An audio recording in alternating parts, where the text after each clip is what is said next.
Please don't do that, don't do that. Every time she calls me, I'm like, what? Are you okay? She's a good kid though. Very smart, very clever. Well, it's 3 o'clock. We've got 2 more people come in. I hope everybody's on the TV there. Hello, if you can see me. I don't know what I'm supposed to do, but I think it's time to get started. Thank you guys for coming out on Super Bowl Sunday. I'm not sure how we managed to put this on Super Bowl Sunday, but we did. I'm gonna blame Blake since he's not here. But anyway, thank y'all for coming out on this beautiful spring day in the middle of the winter. We're going to be talking about writing query letters and finding an agent and getting published. Kind of an all-encompassing thing today. Writing a query letter is just part of it.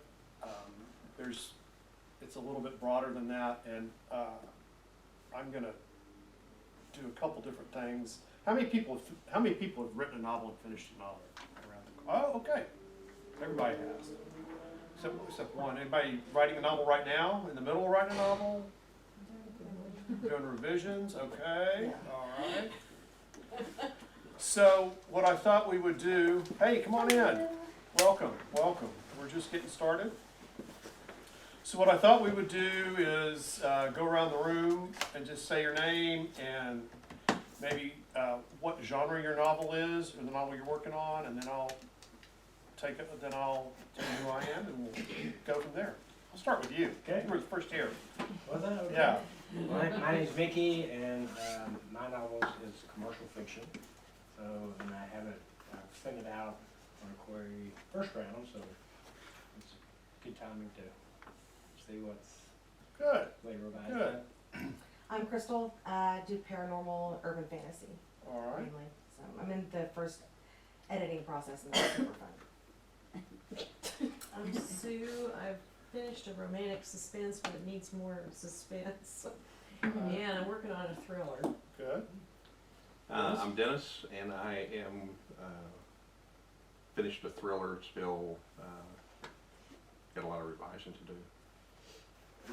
I'm Dana. I'm working on a mystery. I'm still working on the first manuscript. Okay. Brandy, I have an epic fantasy that I'm looking for. My name is Esty, and I write women's fiction, and I finished the first novel, and it's edited, and I'm ready to query, and so this is good timing for this class. Good. I'm Leslie. I'm written a novel, middle grade historic fiction, and it's ready to start sending out. All right. I'm Lynn, and I write contemporary young adult. I have 2 manuscripts, but querying the second one. Or I'm revising it and then querying it soon. Okay. My name's Cindy, and mine's a little bit different. I'm doing a memoir, Memoir. Okay. and I got most of the chapters done. Just need some revision. Good. Robin, and about the 3rd revision round. And what's your genre? According to Moss, it's literary. Literary fiction. All right. Yeah. Well, so that's what we're going to talk about. It's something here in a little bit about is finding a genre and sticking with it, because that's an important part of the process. Can everybody hear me? Okay. Mm-hmm. Okay. So my name is Harry Hunsicker. I'm from Dallas, born and raised. My first novel, I write crime thrillers.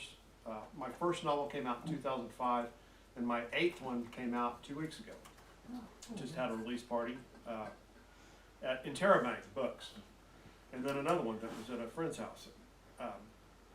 Dennis came too. So seems like yesterday that I was sitting in classrooms like that, like where you guys are now, listening to people like me talking about how to get published and what's publishing and what's a query letter and how to write a synopsis and all that stuff. So I kind of understand where you guys, I have not forgotten what that's like. 'Cause that's a hard place trying to break in. How many people, how many people send out queries? I know we've had a couple here. Okay. got rejected, obviously, you've gotten rejected, how many?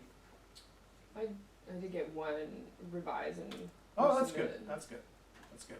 So no one else has sent out a query letter? You've gotta send one, you gotta write one for Donald Moss's seminar, right, this summer? Okay. We're told to have him criticize something.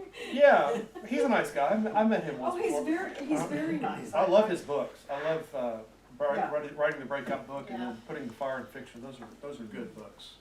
He's a perfectionist. He is, he's he's an interesting agent, because Man's perfection. he yeah, they all do. He's one of the only agents that only handles, fiction. Or that's what he says he does, I don't know. Anyway, that's kind of a unique thing.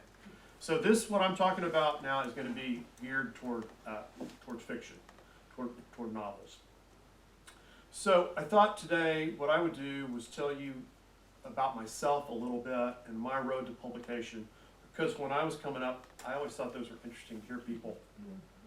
And I'm not doing it to drone on about myself, I'm doing it so that you guys can see kind of maybe a little bit of yourself in my path, realize that it's not because it's kind of a big mountain to look at when you're starting out. And yes, it is. I mean, it's kind of scary, and I know I sure was, and it was daunting. But I thought I'd tell you a little bit about myself. Then I'm going to tell you a little bit about literary agents and kind of what I know about them. They're a strange breed. Because my experience is, if you want to publish a novel, you definitely need an agent. And so that leads naturally into query letters, and then we'll talk about that. And then I'm going to tell you, I have a 4-step process that sounds like it's some secret sauce menu kind of thing. You just do this and it helps you, but it's really not. It's not really a secret so much as it is a way of getting you to think about the process, and it's kind of a mind shift, kind of a head game, kind of a place, kind of a way to put your head in the right place to do this task. Because writing a novel's hard, and then you've got to go find some way to sell it, which is like double hard, you know? I mean, so you need encouragement, and you need, hopefully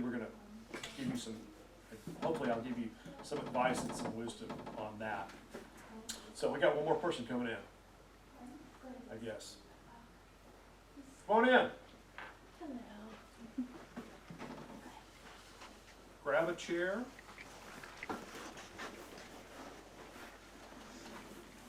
So we're just getting started. So, my story, who I am and why I'm up here droning on. I am born and raised, my name's Harry Hunsicker. I'm born and raised in Dallas. I've lived here my whole life. I've traveled a lot, but I've never lived anywhere but Dallas. The reason I tell you that is because I don't know about you, but when I was trying to break in, I thought I was at a disadvantage because I didn't know. I mean, no, you guys are kind of a lot of people of different ages, but at my age, when I was growing up, Dallas was not a very artistic town. Might be considered still not a very artistic town. A lot of people in the real estate business and selling insurance and that kind of stuff, but not a lot of. There's not a lot of creativity in the city, so to speak. So I grew up here, and I didn't know any publishers. I didn't know any literary agents. I didn't know any writers. I didn't know any journalists. I didn't know any people in the movie business. I didn't know any people. My mother was an artist, so I kind of knew some visual artists, but I didn't really. I was not aware as people in another part of the country might be about the arts, and I thought that was a negative. But one thing I did know was that I loved to read. I mean, I was a huge reader, and I bet a lot of people around this table are big readers, because that's kind of where the writing bug comes from, is the reading bug. So I was a big reader from day one, see Dick, Run, and Jane, and Spot and all that, onto the Hardy Boys, into Nancy Drew and all those other kids' books. I read into commercial fiction when I was 13. I read Sidney Sheldon's The Other Side of Midnight. If you have a 13-year-old boy, do not let them read The Other Side of Midnight. I'm just saying that's a little NC-17 for a 13-year-old, but I was precocious and I read way too much stuff like that. I had the inkling early on that I wanted to be a writer. When I was about 10, somebody for Christmas gave me a typewriter, and this was a long time ago, and the typewriter then was old, and it was the clickety-clack kind. If you punched it too hard, the keys would get stuck together. And I thought that was the coolest thing ever. So I sat down, 10 years old, I said, I'm going to write something. I'm going to write a screenplay. Even then I thought, let's skip the novel thing and just get the movie made. So I thought I was going to write a screenplay. And I sat down, and it's Christmas time, so I sat down and I wrote about Mary and Joseph and the birth of baby Jesus. Only instead of going to Bethlehem, they came to Dallas, right? Because I'm in Dallas, right? What you know. So they come to Dallas, and they have baby Jesus, and because it's Dallas, they went shopping at Neiman's afterwards. So it kind of works on a lot of different levels, And so it was like a page long. It was on manila paper, and it got no traction. So I handled that rejection. I didn't sit it out. And I went and completed the 5th grade, and then continued to read a lot. I went to school at Baylor, so I didn't go too far away. I was a history major because I didn't know what I wanted to do, and I was not a very good student because, like many writers, I think I probably have a little bit of ADD. And the worst grades I got were in English, actually, because reading these long novels, I'm like, I'd rather read a detective novel. And that didn't work for me. So I got bad grades. I was going to go to law school, but I didn't have very good grades. I would read a chapter from a history book, and then I reward myself by reading a chapter from a mystery. That is not a good recipe for good grades. Just saying, don't do that. But I got out, I graduated, and I went to work. My father was in the real estate business, so I went to work in the real estate business, and I ended up as a commercial real estate appraiser, and which is a perfectly nice, wonderful way to make a living, but it's not very creatively fulfilling. I like to say it's for people who find accounting too scary and dangerous. So I did that, and I did that for a number of years. And I had 2 moments, which I'm sure everybody around this table has had the same moments. The first one is, and I've had it multiple times, the first one is you're reading a book and you look at it and you go, oh, I can do that. How hard can it be? And that's kind of that was a little bit of the genesis of let's really get this thing started, the writing thing. And then the other thing was I got to a certain age, it became the year 2000, which is a new era, whatever, and I was getting into my 30s, and I realized that if I was going to be a writer, I realized that there's only so many days left, and I realized that if I was going to be a writer, I better get on it, because there's only X amount of time you have. So I took some classes at SMU in the creative writing department. They have a great continuing education creative writing department. Unfortunately, there was no place like this back then. We're so much more fortunate now that there's different options and for different schedules in parts of town. So there was not a Dallas Writers Workshop. There wasn't a, what's the other one, Writers Garret? Writers Garret wasn't around. DFW wasn't around then. No, the Writers Convention wasn't around. It was SMU, which is still a great program, but there's more options, and more is better. More diversity and all that stuff is better to have all kinds of things. So I took a baby intro creative writing class at SMU, and it was like the most soul-fulfilling thing I'd ever done. And we're not even writing novels. I mean, we're just like, write a paragraph, a description of a character or something. It was just intro stuff, which I'd never done. I'd taken creative writing classes in college, but back then, there wasn't a lot of creative writing. Now you can't throw a rock without hitting an MFA program at a college somewhere. They're everywhere. But when I was in college, it wasn't around. So I take this class, and I realized that this is what I'm meant to do, because I have this feeling, and I go, oh, this is what fulfillment is like. Hey, this is neat. I like this. So I take the class, I take another class, and I like novel writing 1, and then I take novel writing 2, and for whatever reason, novel writing 2 didn't click with me.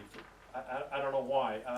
We could talk a long time about whether you can teach people to write. I think there's some parts you can and some parts you can't, but it didn't work for me. So I said, I'm done, I'm not gonna finish the track, but I've got enough in me now that I'm gonna sit down and write a novel. So I sat down and I started to write. And I started to write the Great American Novel. And it was about a guy named Bob. And Bob was the most boring person that has ever been on a page in the history of paper. Bob would get up in the morning and drink a cup of coffee and think about his life. And then he would go to drive across town to a shop and eat a sandwich and drink some more coffee and think more about his life. He spent a lot of time with his chin in his hand, ruminating on things. And it took about 6 months, and I wrote about 80 or 90 pages. And I realized that I knew writing a novel was hard, but this was too hard. Something was not working here. So I did what anyone should do. I killed Bob and buried him in a desk drawer. And at that point, I was pretty discouraged because I knew that I wanted to write, but I didn't know what to write. And I was in a kind of a bad place about the whole thing because I knew that there was a book inside of it. So I sat down and had a look. Do people around here, do you guys have a lot of books at home? I figured I got a lot of books at home. And I sat down, I looked at my books, and I realized that I had 2 kinds of books. I had how to write books from the Writer's Digest and Robert McKee's book, Story, and Chris Vogler's book, and all these stacks of how-to write books.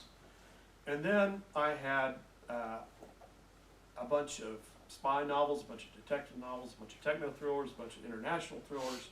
I had a bunch of mystery and thriller books. I did not have any Great American novels on my bookshelf. So I had an aha moment. I thought, for whatever reason, somehow I had gotten in my head that I should be writing a work of literary fiction. When I had this moment of looking at my bookshelf, I realized that I didn't read that. So I realized that maybe I should be writing what I read. And so that was a real turning point for me. And I'm glad to hear, the reason I asked everybody their genre, I want to see kind of where we were, but everybody had a specific genre in mind, which is a good thing, because sometimes you hear people and they say, I want to write a time travel romance, science fiction thriller, memoir kind of thing. And that's, we kind of have to narrow that down. But everybody's got a genre, and so I would urge you to think about if you're writing that for yourself or because you think that's what you ought to be writing. Don't write what you think you ought to be writing. What you think others think you should be writing. Write it because that's where the truth comes out. So I figured that out. I figured out that I knew the Bob story was set in Dallas because I write what you know, and that's my home. And so I thought I want to write a crime novel or a hard-boiled novel or a detective novel or something like that. And I want to set it in Dallas. And I had this weird thing in my head, which is another deal I don't understand. But I wanted the character's name to be kind of tied to the area, which is a weird thing I don't understand.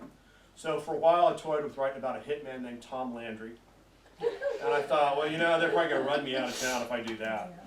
And I thought about writing about a detective named J.R. Ewing. But I thought, well, that's not really the Dallas that I want to do. So I thought, well, what else is Dallas known for? And I thought, oh, gosh, the Kennedy assassination. I thought, well, how about this? How about a detective named Lee Oswald? Only my detective's name is Lee Henry Oswald. He's not Lee Harvey Oswald. And the twist is that the thing that I liked about it, other than it was kind of a twist, that was that less words. You want to use as few words as possible to convey your meaning. Though I hadn't written a book, I knew that. So here you hear this guy's name, and it's a hard-boiled novel, and you know instantly that it's a hard-boiled guy, and he's had a hard life. So I thought, let's do that. So I sat down and this is the only time this has ever happened to me. Usually I kind of plot out the books or try to figure out the ending. But I sat down, I had nothing except the guy's name and that he was in Dallas. But I sat down with a blinking cursor and nothing else, and I had an opening line that came to my head. And I typed it, and I looked at it, and another line came to mind, and so I typed it again, typed that, and then I looked at that, typed a little bit more, wrote a paragraph, a couple paragraphs, and after that, after an hour of kind of mulling over these 2 paragraphs, I saw an ending to a story, and I saw all the points between the ending, or the reveal. And so it all came to me in one flash, which is never done since, and it was really an awesome feeling. I'm still trying, it's like your first high or something, like say drug dealers. You're always chasing that first thing, and it's never happened. But I wrote a chapter that first day. The next day I went and revised that chapter and wrote another chapter. 6 months later, it took 6 months to write about 90 pages of Bob. 6 months later I wrote I'd finished 300 pages about Lee Oswald, Hank Oswald as he is called. And that became my first novel, which is called Still River, which I happen to bring a copy right here. That just about word for word, not quite. I mean, had some revisions, but 90% of it was what I had written. So I was finished writing the book, and I thought, I decided I wanted to get it published, because that's why we're all here, right? We don't want to just write it and give it away to family for Christmas. We want to get published, we want to see it in the bookstore. So I started learning about the publishing industry, and I figured out pretty quickly that I did not want to self-publish, because that was an avenue then and now. And I thought, that's not for me. I don't want to be in the publishing business. I want to be in the writing business. And I want the money to come to me and not me sending money the other way. So I learned if you want to get a book published by a publisher, you needed an agent. So I learned about agents and who they are and what they do and how to contact them. And I learned that the way you contact them is through a query letter, which we all know, which I already know. But I learned about query letters and what goes into one and how to write one. And so I sat down to write a query letter for my novel, Still River, which I wasn't even calling Still River then. I sat down to write a query letter for it, and it turns out I was pretty good at writing query letters. I kind of had a knack for it. I would rather have my gum scraped than write a synopsis of a book. I loathe and despise those things. That's the stupidest thing in the world. But writing a query letter, 3 or 4 paragraphs, that's not that hard. And it's hard, but it's not that unpleasant, because you don't ever give away the ending in that. So you don't have to, it doesn't have to make sense all the way through. So it's a teaser. Anyway, so I learned about writing query letters. I wrote a query letter. I did 2 things. I contacted a teacher that I'd had at SMU, and I said, I finished, I don't know if you remember me, but I finished my novel. And she said, I remember you. You're the guy that didn't get it. I said, oh, thank you. That sounds like Suzanne. It is. Oh, It is. Do you know Suzanne Frank? Yeah. Yeah. She's a friend. She's a friend. Anybody know Suzanne Frank? Oh, everybody knows Suzanne. Yeah. Yes, everybody knows Suzanne. It just sounds exactly. She said, "Oh, you're the guy that didn't get it." Yeah, that's. Says what she thinks. I said, "Would you read my novel?" And she said, "Yeah, sure. You're in my class. Happy to." So I sent it to her. She read it and said, "I love it. I can see this on the bookshelf at Barnes & Noble. This is a great book. This should be a bestseller. You should get it published." I said, yes, thank you. I think I should. So I got that from her. I wrote this query letter. I sent it off to a query letter writing contest, which there was at the time, believe it or not. And I won the query letter writing contest. So I've got this query letter, and I've got this manuscript that someone other than my mother has said is good. And I have learned about the publishing industry. And I have I've researched agents, and I've developed a list of agents that I'd like to send this letter to, and we're going to talk about how to do that and what to look for and all that stuff. So I've developed this list of agents, and I know that you don't send, if you got 50 agents on your list, don't send your query letter to all 50 at one time. You send it to 10 at a time, let's say, or 5 or 10, so I'm going to have 10. So I've got the top 10, I've probably got 30 people on my list. and I've got the top 10, and on the top 10 is one woman. Now I put her on the top of the list because she had repped the last detective series set in Dallas. They were books about a private eye named Jack Flippo, and they're written by a guy named Doug Swanson. Has anybody ever read those books? Okay, they're great books. They were in the early to mid 90s. It came out early to mid 90s. He was a reporter for the Dallas Morning News. He wrote 5 of them, and he was not. I knew he was not writing them anymore, and I thought, well, she's going to need another Dallas detective series. So I'm going to send my award-winning query letter to her. So I polished up my query letter. I made it perfect, and I thought, well, you know, I got 10 people. She's at the top of the list. I have 10 people. I don't want to be unfair to those other 9 and send it out to all 10 when she's going to snap me up, and I don't want to, you know, not do them right. So I'm just going to send it to her first. So this is in the days of snail mail query letters. So I folded it up, put the self-addressed stamped envelope in there, and mailed it off. Well, about 4 days later, I got my self-addressed stamped envelope back, and I thought, well, that's quick. That might be a little too quick. So I open it up and pull out a form letter that's been Xeroxed so many times, it's off kilter and faded and hard to read, and it said, "Dear author, thank you for submitting to us, but in today's incredibly tight fiction market, we are no longer taking on new clients, and your work does not fit our needs, and yada, yada, yada. Thank you. Have a nice day. Blah, blah, blah." I was a little crushed because I thought that with an award-winning query letter and a manuscript that someone other than my mother said is good, how could they turn me down? But I picked myself up and I said, well, I'm going to send it off to those other 9 people, and then I have another 20 people after that, and I'll show her. So, fast forward a year and a half later, I'm trudging to the mailbox, and I'm mailing my 118th query letter out. I've been rejected 100 times, give or take. I've had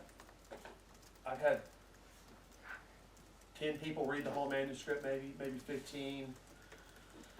And they've rejected it. I still had another 5 or 10 who were reading partials or full manuscripts, but I'd been shot down 100 times and was waiting to hear from 17 more and sent off mailing my 118th.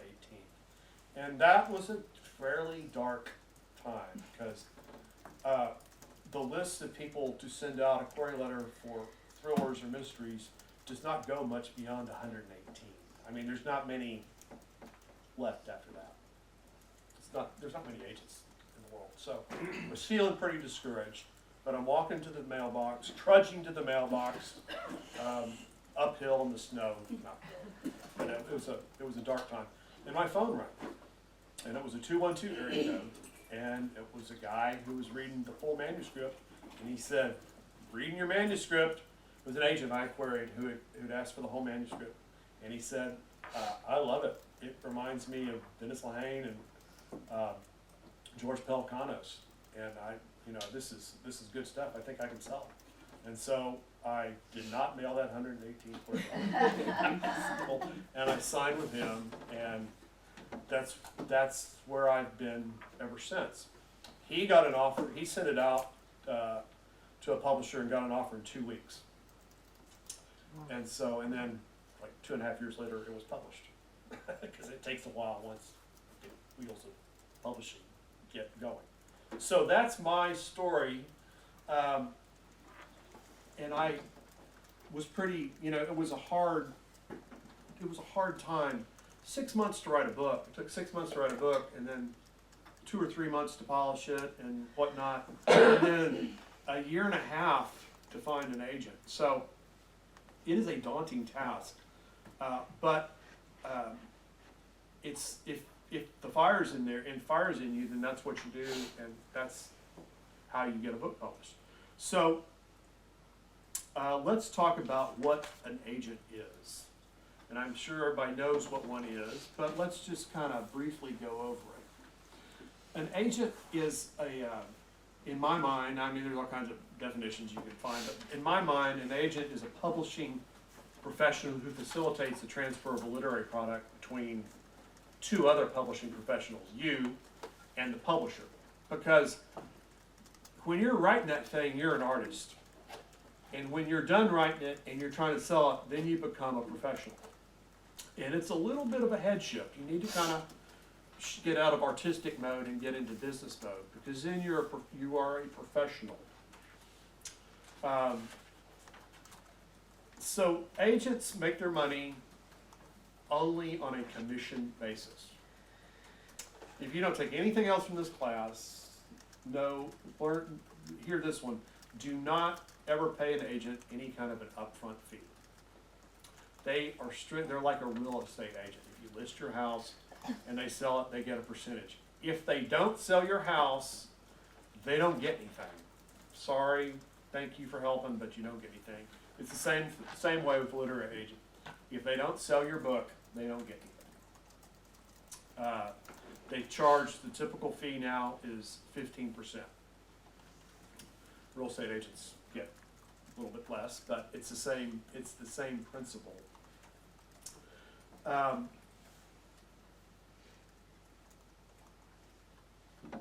Some agents might try to charge you like mailing fees or something. There are no fees in this day and age because it's all done by the click of send on email.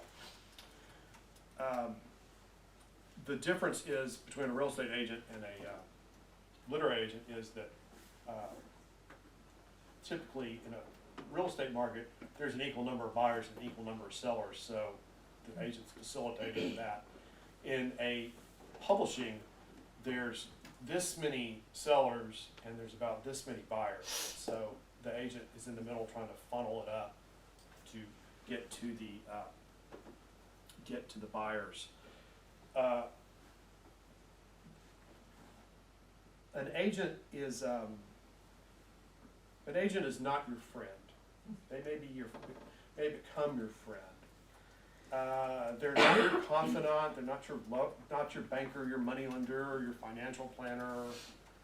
Your bartender, or any of that stuff. Not bartender, but they exist to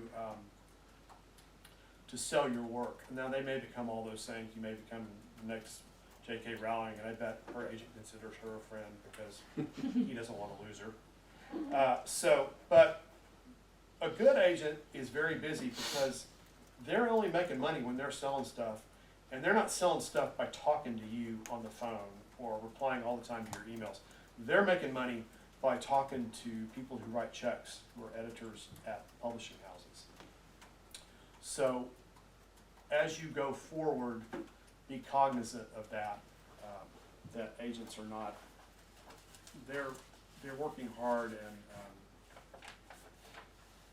the good ones don't have a lot of time to chit chat with you. I mean, so what do agents want? They want something that they can sell quickly and easily. And they are not looking, some will spend time with you editing a manuscript, but most will not. Most want it ready to go. Now there's certainly some editing that goes into the manuscript after the publisher gets it, and an agent knows that, and you need to know that going into it. But editors oftentimes want to put their own stamp on a manuscript, so I'm not talking about that. But the manuscript that you submit needs to be ready to go. It needs to be the best you can make it. They're not looking to help you on a first novel develop a story particularly, unless you've got some other connection into the agent. So they want something that grabs their attention. They want something with vivid characters, a compelling plot, something that feels fresh, which is a hard thing to do because, the old chestnut is, I want something fresh, something we've seen before, fresh. what does that even mean? I don't know, but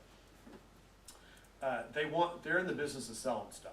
So the other thing that is to keep in mind is that they don't care at this stage for someone breaking in. They don't care who you are.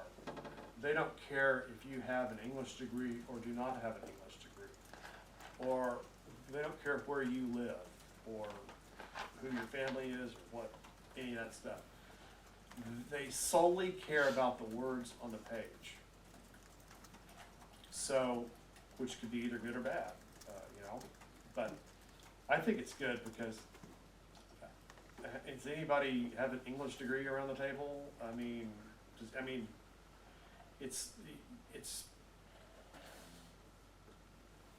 That's the way it should be, in my opinion, it is solely about the words on the page.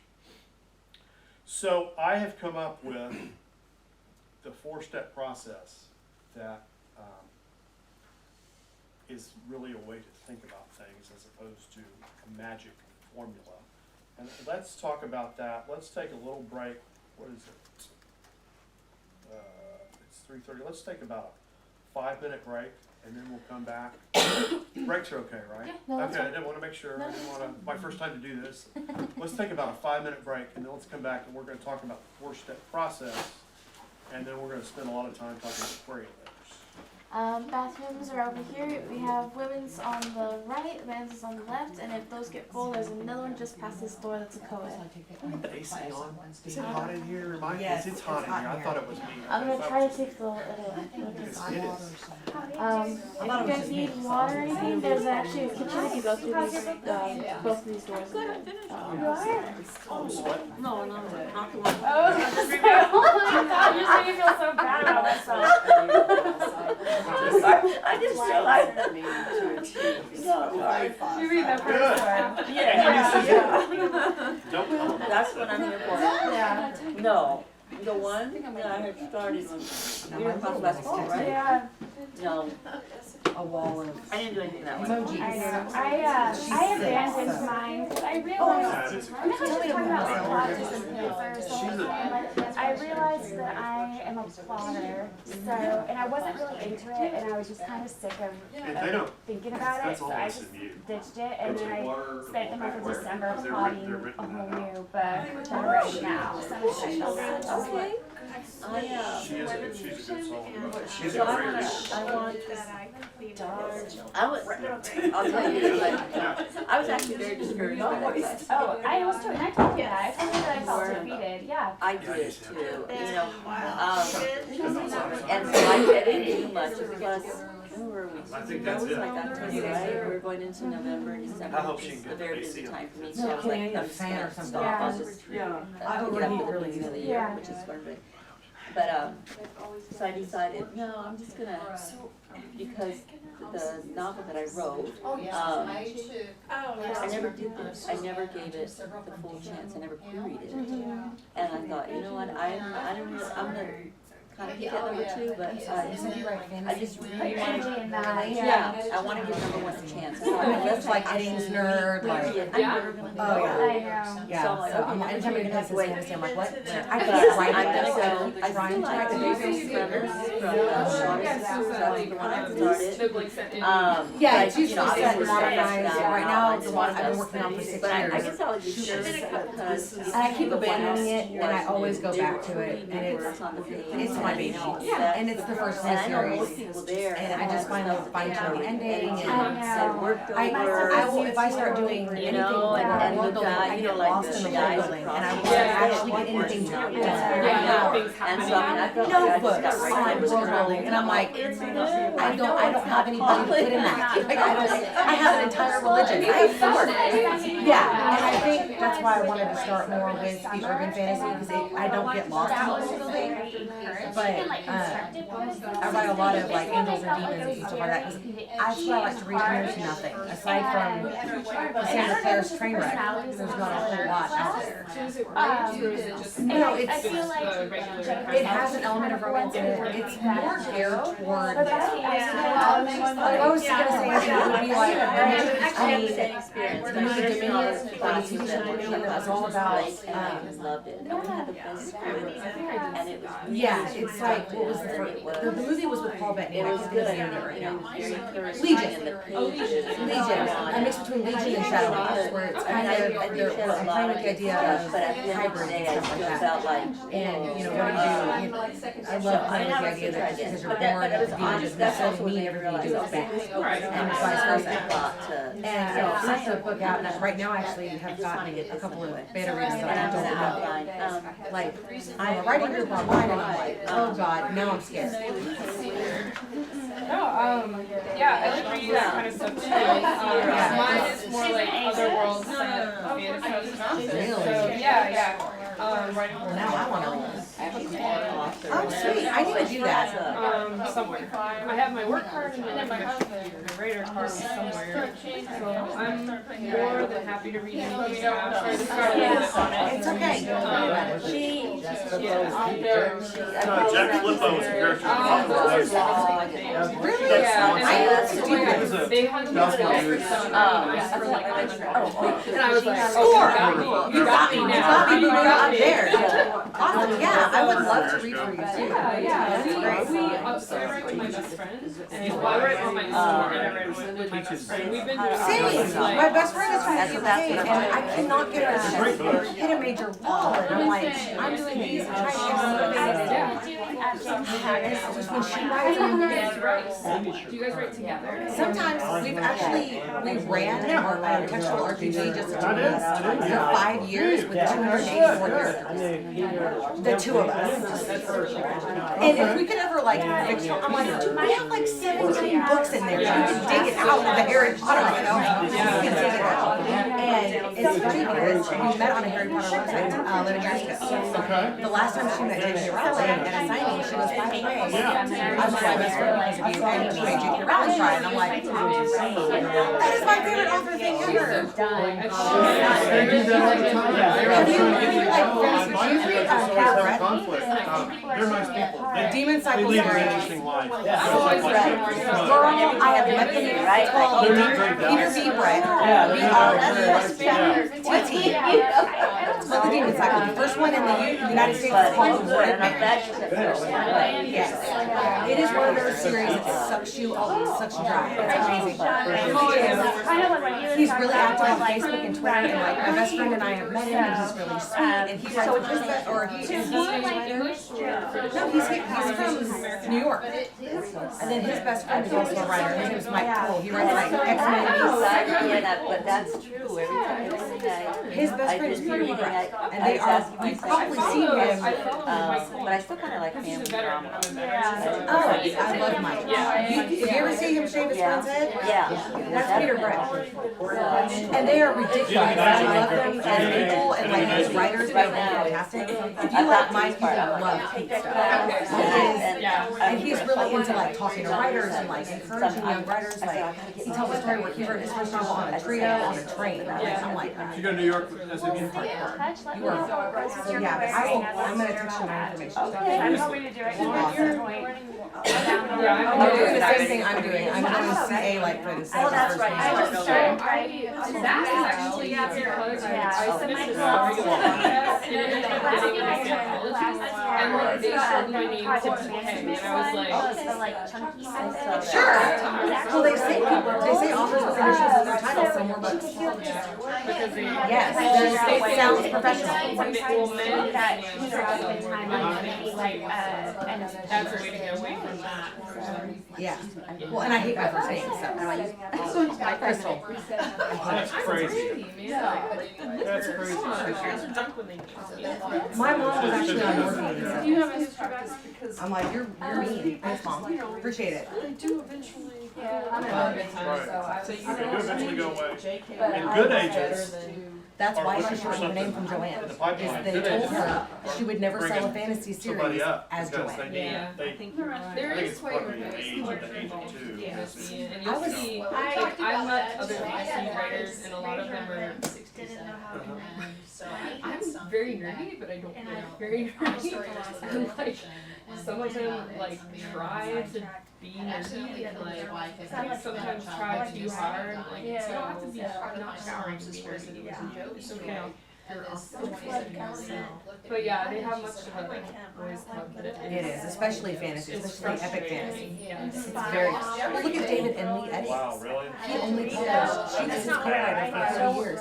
He could only publish under his name until the early 90s. So the agent, the publisher finally said, oh, you can announce that Lee has been your co-writer for decades. It does. That's sad. So great. I'll tell you a little bit about, I've got that, I'll tell you about that. But it's starting to I'll tell you about that in a little bit. Yeah. I mean, slowly. I had some short story credits as I went along and I put those in there, but that's it, I mean, I really didn't. So, we got everybody back? Oh, we got one, we're missing one? One, all right, Here she comes. okay. So, our cliffhanger was I was gonna impart more alleged wisdom to you. Alleged. A four-step process. And this is not magic. This is, as I said at the outset, this is a way to think of things as opposed to a guarantee, because there really are no guarantees. But this significantly, in my experience, this significantly enhances your chances of success. And success for this class, and what I'm telling you, is finding a literary agent who will represent you. So we're not going to talk about specifically writing a book, though we will, just in about 2 minutes we will, but not much. I'm a bundle of contradictions today. Four-step process. You might have figured it out if you've been just from my little story just then, but doesn't matter. Step 1, finish the book. It's funny, and it's a joke, it is funny, but it's the God's honest truth. Type the end on the book.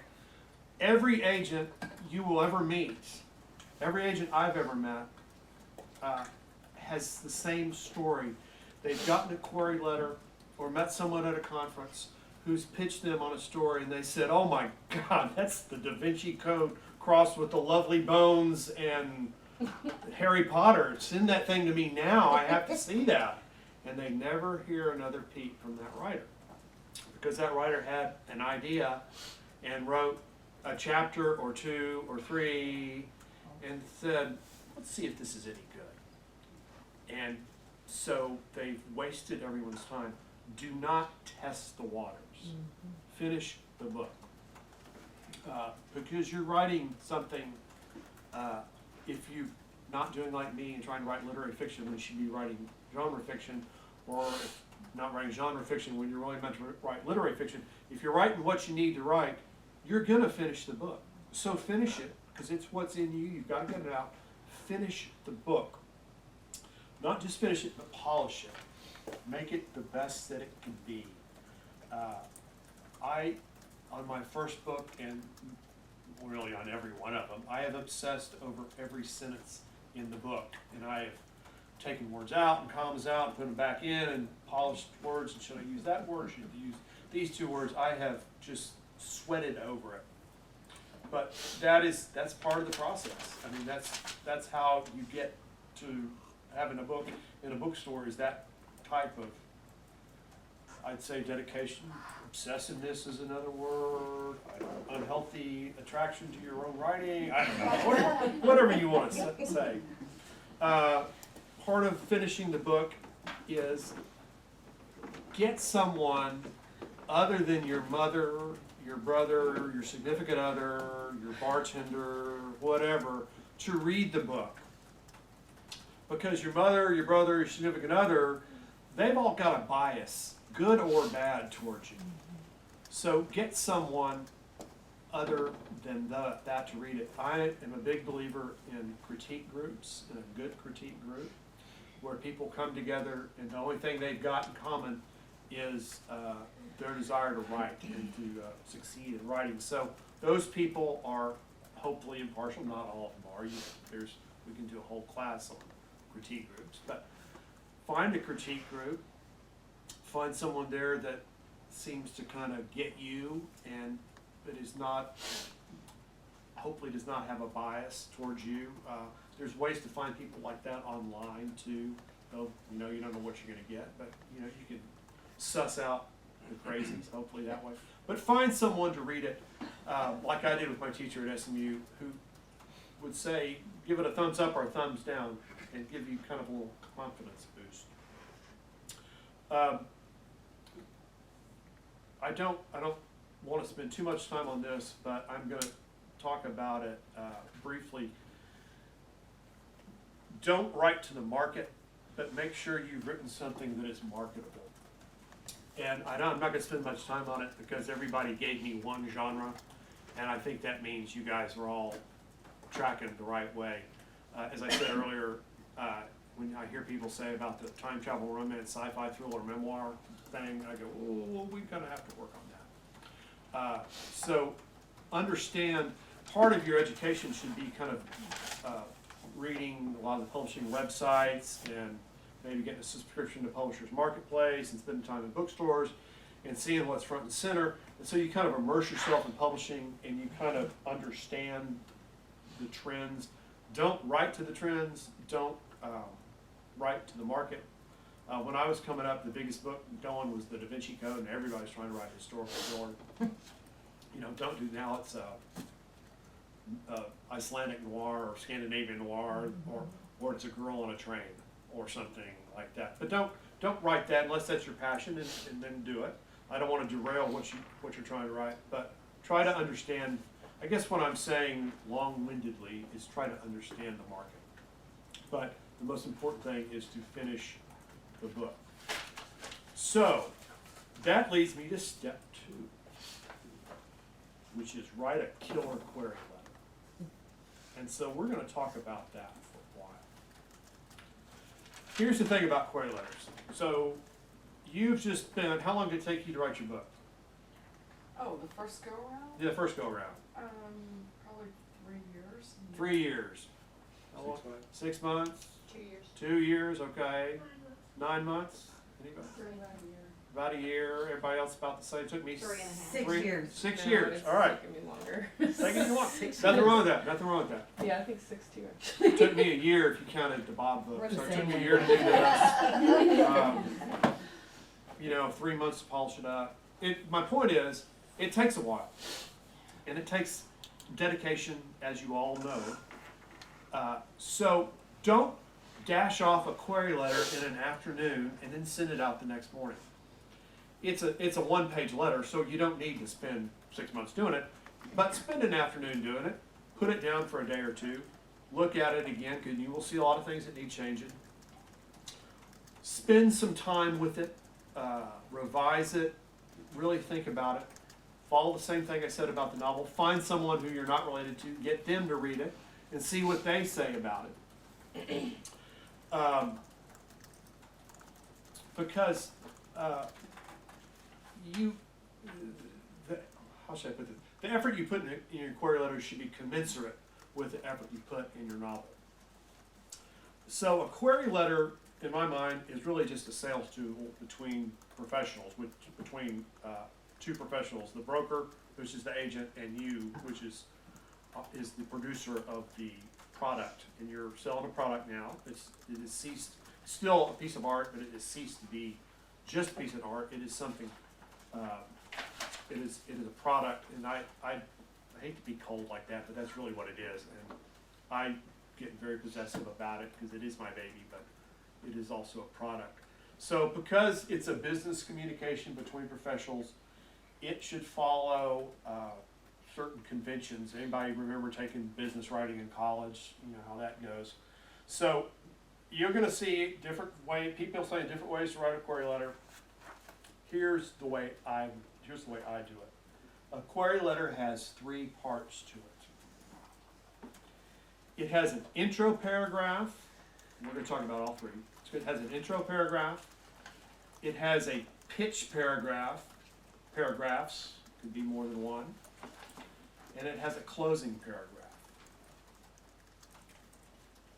So the intro paragraph is really very simple. It says, I have written a techno thriller and I am seeking representation. I have written XYZ genre, whatever your genre is, and I am seeking representation. So you're sending this to a professional, and that instantly tells them what they're in for. And it says, this, it's not, you don't launch into your story or the pitch, and they don't know what the book's about. It says, I have written this type of book, and I'm seeking representation. They're pretty obvious. They know you're looking for representation if they're getting an email from somebody they never heard of. But still, it's a nice thing to say.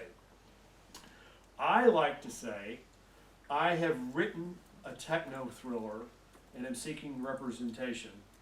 The work is similar to early Tom Clancy, but with more emphasis on the characters, or something like that.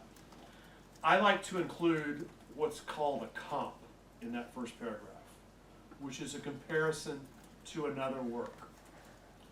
And they love comps because it makes it easy on them. And they speak, publishing and film people and the entertainment industry speak in comps. It's the Da Vinci Code meets Gone with the Wind. It's, you know, whatever. And they love that kind of thing because it's shorthand and it's easy.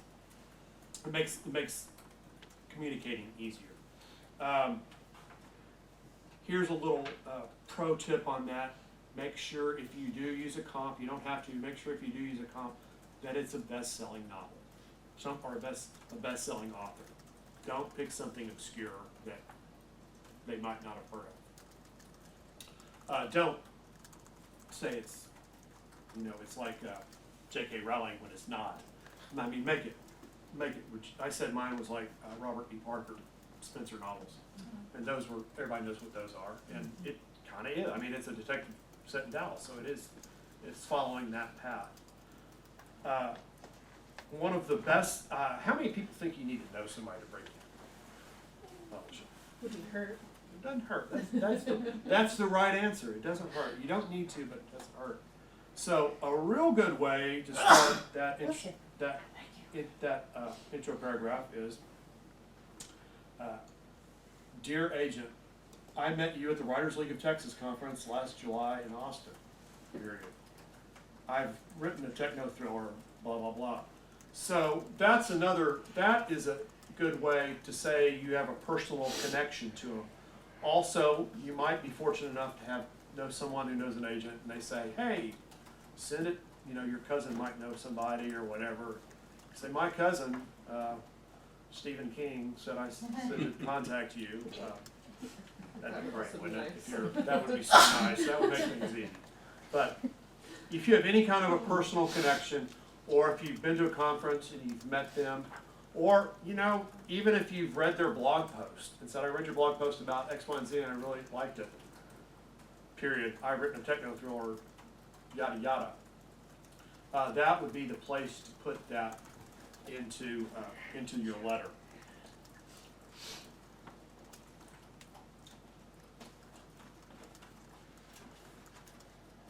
So, we're going to move on to what I call the pitch paragraph or the synopsis paragraph. Synopsis is not really, pitch is kind of a film term. It's also a book term. Synopsis is more of a book term. I loathe, as we've already established, I loathe and despise synopsises. Mm-hmm. So we're not really writing one of those. But this is the most important part of the query letter, because this is what you tell them what the book's about. And I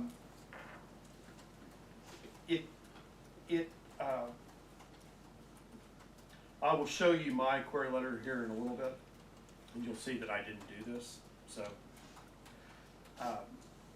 but what you're looking for in a query letter I don't care whether you've written a romance, whether you've written literary fiction, whether you're writing a memoir, whatever you're writing, you want to include this part with as many action verbs as you can. Because you are implying action verbs. It's not so much that you're talking about gunfights and car crashes as you are talking about conflict. And that is inherent with strong verbs. Another way to look at it is think about your book and try to figure out what the main emotional conflict or dilemma facing your protagonist is. So, I have a formula. I don't believe in formulas, but I do have a formula that I came up with for doing this, for writing the opening sentence of this paragraph. I did not do it on my query letter, as you'll see. And I thought I was so smart because I came up with this. And then I started kind of hanging around with film people. And I figured out they've known this for years. And I thought, oh crap, y'all stole it from me like 20 years ago before I started writing. Anyway. But and it does not work for every story, I understand that, but it's a way maybe you could use this to kind of start thinking about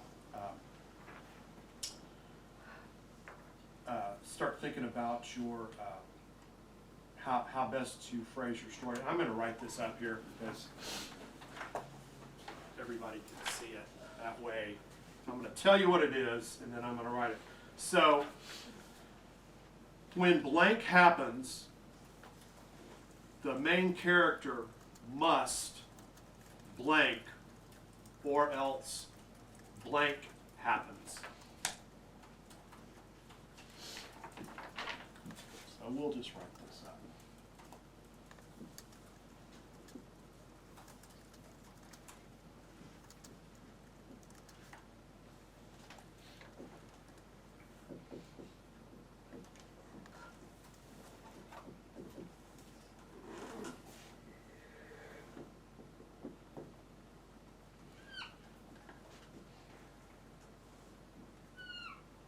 Okay. This is, the heat came on. Did the heat come on? Do you feel it? I hope not, because I have it on cool. Anyway, when something happens, blank happens, when this could be something innocuous, this doesn't have to be something horrible. When Susie's daughter didn't come home from school on time or something, the main character must forego finding treatment for her mother's cancer to go find her daughter or something. The key part here is the word must. I love the word must because must means must. I mean, it means it has to happen. So that sets you in the mindset that there's no choice. This main character must do something. Or blank, and here are your consequences. If the character doesn't do what the must part is, bad things happen. So this does, obviously, as I said, this does not work for every story, but this works as a way to get you kind of thinking.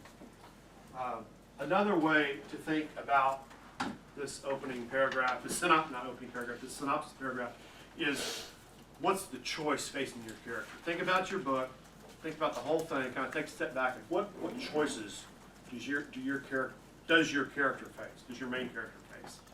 Typically, your main character could be another character, but I think it's probably is your main character. What's the Sophie's choice facing your character? Is this the pitch paragraph? This is the pitch paragraph. This is the pitch paragraph, and I think we will probably have time to kind of workshop some of y'all's ideas. We can go through and kind of hash them out if you'd like to do it. How many queries have you had, query letters have you had to send? One for each book, or just the first time? I've only done it once. I've only had to send one. Have you kept the same agent the I've whole kept the time? same agent, yeah. I've written proposals, which are kind of a high-tech query letter, but they were for a specific idea that I hadn't written yet. So, it's kind of a little bit of a different thing. But those, I wrote those with my agent. Those would go to publishers. Okay. So, here's what not to do. Don't say this is a story about Bob. Let's pick on Bob again. Bob is having problems because his wife left him and his job is bad. Bob is. Don't do that. Say when Bob's wife left him, he must choose between keeping his job and finding fulfillment as a underwater basket weaver or whatever. I mean, see, you can kind of twist that around and find something. I think even going grocery shopping, you can twist the words around and find some drama in it.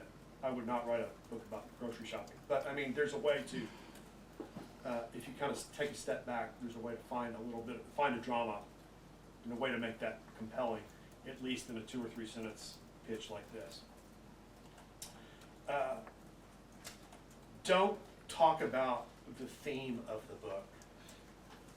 The theme of the book should be obvious or not even necessary, but it should be obvious from what your characters are, what you've said your character is facing. Your character must find his missing daughter who didn't come home from school. Well, the theme is about loss, or yes, I don't know. I'm not a big believer in talking about theme at all when you're writing fiction, because you're telling a story about people and the theme kind of comes in at the end. So don't worry about the theme. Don't talk about the theme. Don't talk much about the setting either, because if you talk too much about setting, I've seen this before. People talk about set against the backdrop of World War II in Europe. This is a story about redemption and love and yada yada. It's a story. Stories aren't about redemption or love. They're not about World War II. They're not about Mount Everest. They're not about evil corporations. They're about people. They're about characters. So your pitch paragraph needs to be about a character. Your character, your main character, or the villain. I don't know how your story is, but it needs to be about a person, because that's what, just like writing fiction, you write a story, it's not about that, it's about a person, because we all identify with the person, because we all want the same thing, essentially, the hierarchy of needs and all that stuff. Also, another thing to avoid doing in this paragraph is writing too much about the plot. And again, this is going to be dependent on your story, but avoid the falling in the trap of and then Bob drank coffee, and then he drove across town, and then something happened, and then avoid the and then type of problem. Sounds like I think you guys are not going to have that problem, but just wanted you to be aware that that is an issue, because this is not about every single thing that happens in the book. It's not about the subplots either, because I imagine most of us have a subplot in your book, but it's not about that. It's about your main character and the dilemma facing that person and what the stakes are.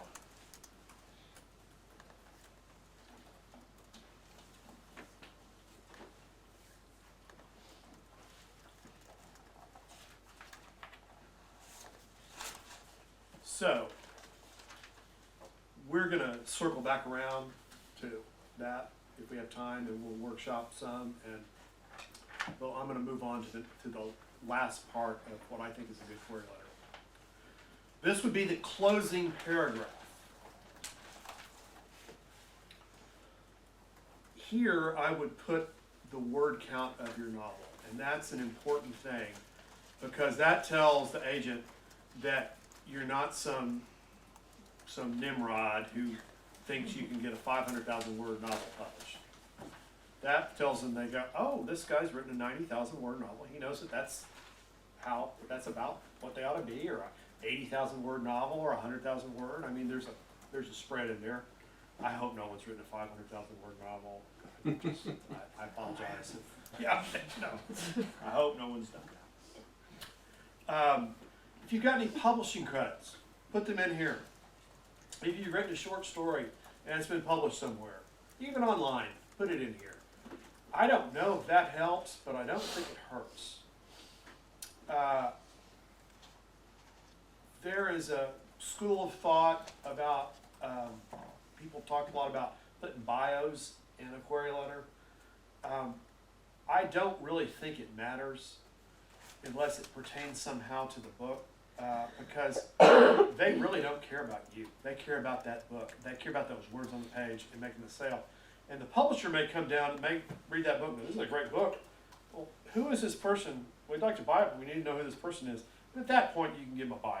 But for right now, you try to keep this thing as short as you can. So I would probably not put a bio.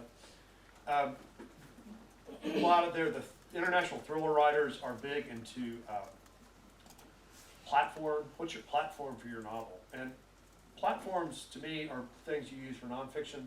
So if you have a 5-star restaurant and you've written a cookbook, well, your platform is you're a 5-star chef and you've written a cookbook. Or if you're manage a hedge fund and you generate 20% returns every year and you've written a book on how to invest, that's your platform. If you've written a novel, if you've written a police procedural and you're a cop, well, that's your platform. But I wrote a private detective book and I'm not a private detective, so I ain't got no platform. And so I would not worry about a bio unless it somehow pertains to your book. A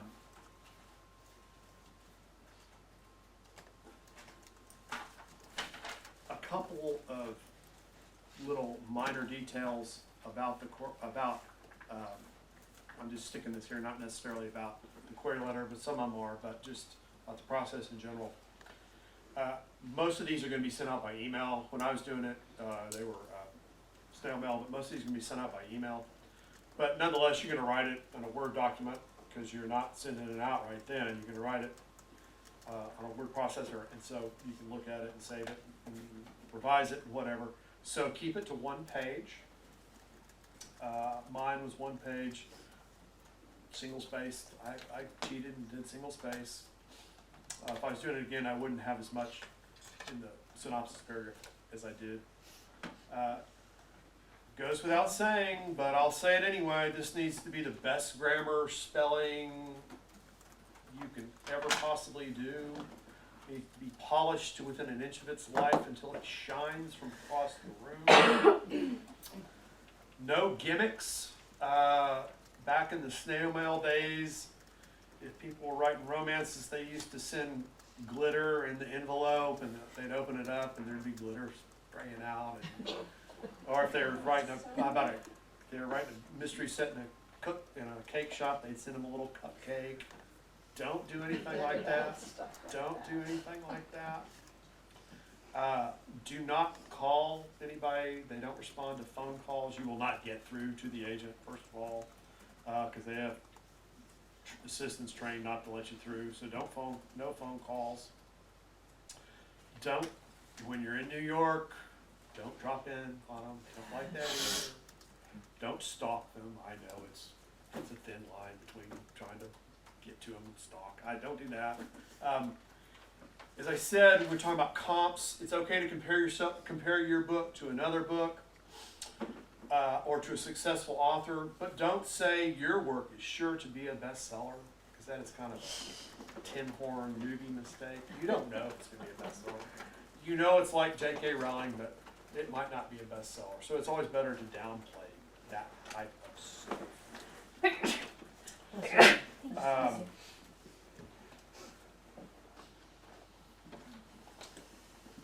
So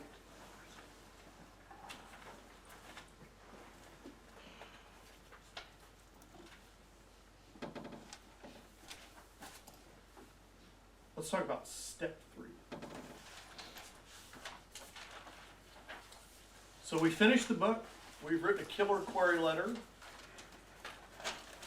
We've polished the query letter. We polished it again. We've had someone read it again. Read it. Maybe 2 or 3 people read it. It's easier to get someone to read a query letter than it is to get someone to read a 1-page query letter than a 300-page manuscript. Just FYI. So you've had somebody read it. You've got it. You've edited it as best as you can make it. So the next step is to develop, create, or however you want to look at it, a list of agents to query. Now, this is kind of a weird thing. I got a little obsessive about this. I spent way too much time on the internet, kind of going through weird websites looking for things, and I figured out one time I knew how I figured out the back half of an email address for a particular agency. And then on some really obscure website, I read about someone who was a brand new hire at that agency. And so I got her name, and I knew how to style her name with the other half. And I said, what the hell? I'll send her an email query. So I did, and she had started like that day, and she got an email from me. And she replied instantly and said, how the hell did you get my email address? I just did. And she said, yeah, okay, I'll read your book. I'll read. I think she requested the whole thing. I can't remember. But she ultimately passed, probably because I was a little creepy about doing that. But I didn't call her, and I didn't say, I like what you've done with your house or anything like that. I didn't do anything like that. But that's kind of, it's weird. That I was kind of in a mindset that I was doing things like that. So there's ways to not be quite as intense as developing email addresses like that. So they still publish it. One of the best things you can do, it's a print book. There's two of them. There's the Writer's Digest Guide to Agent and the Jeff Herman's Guide to Literary Agents.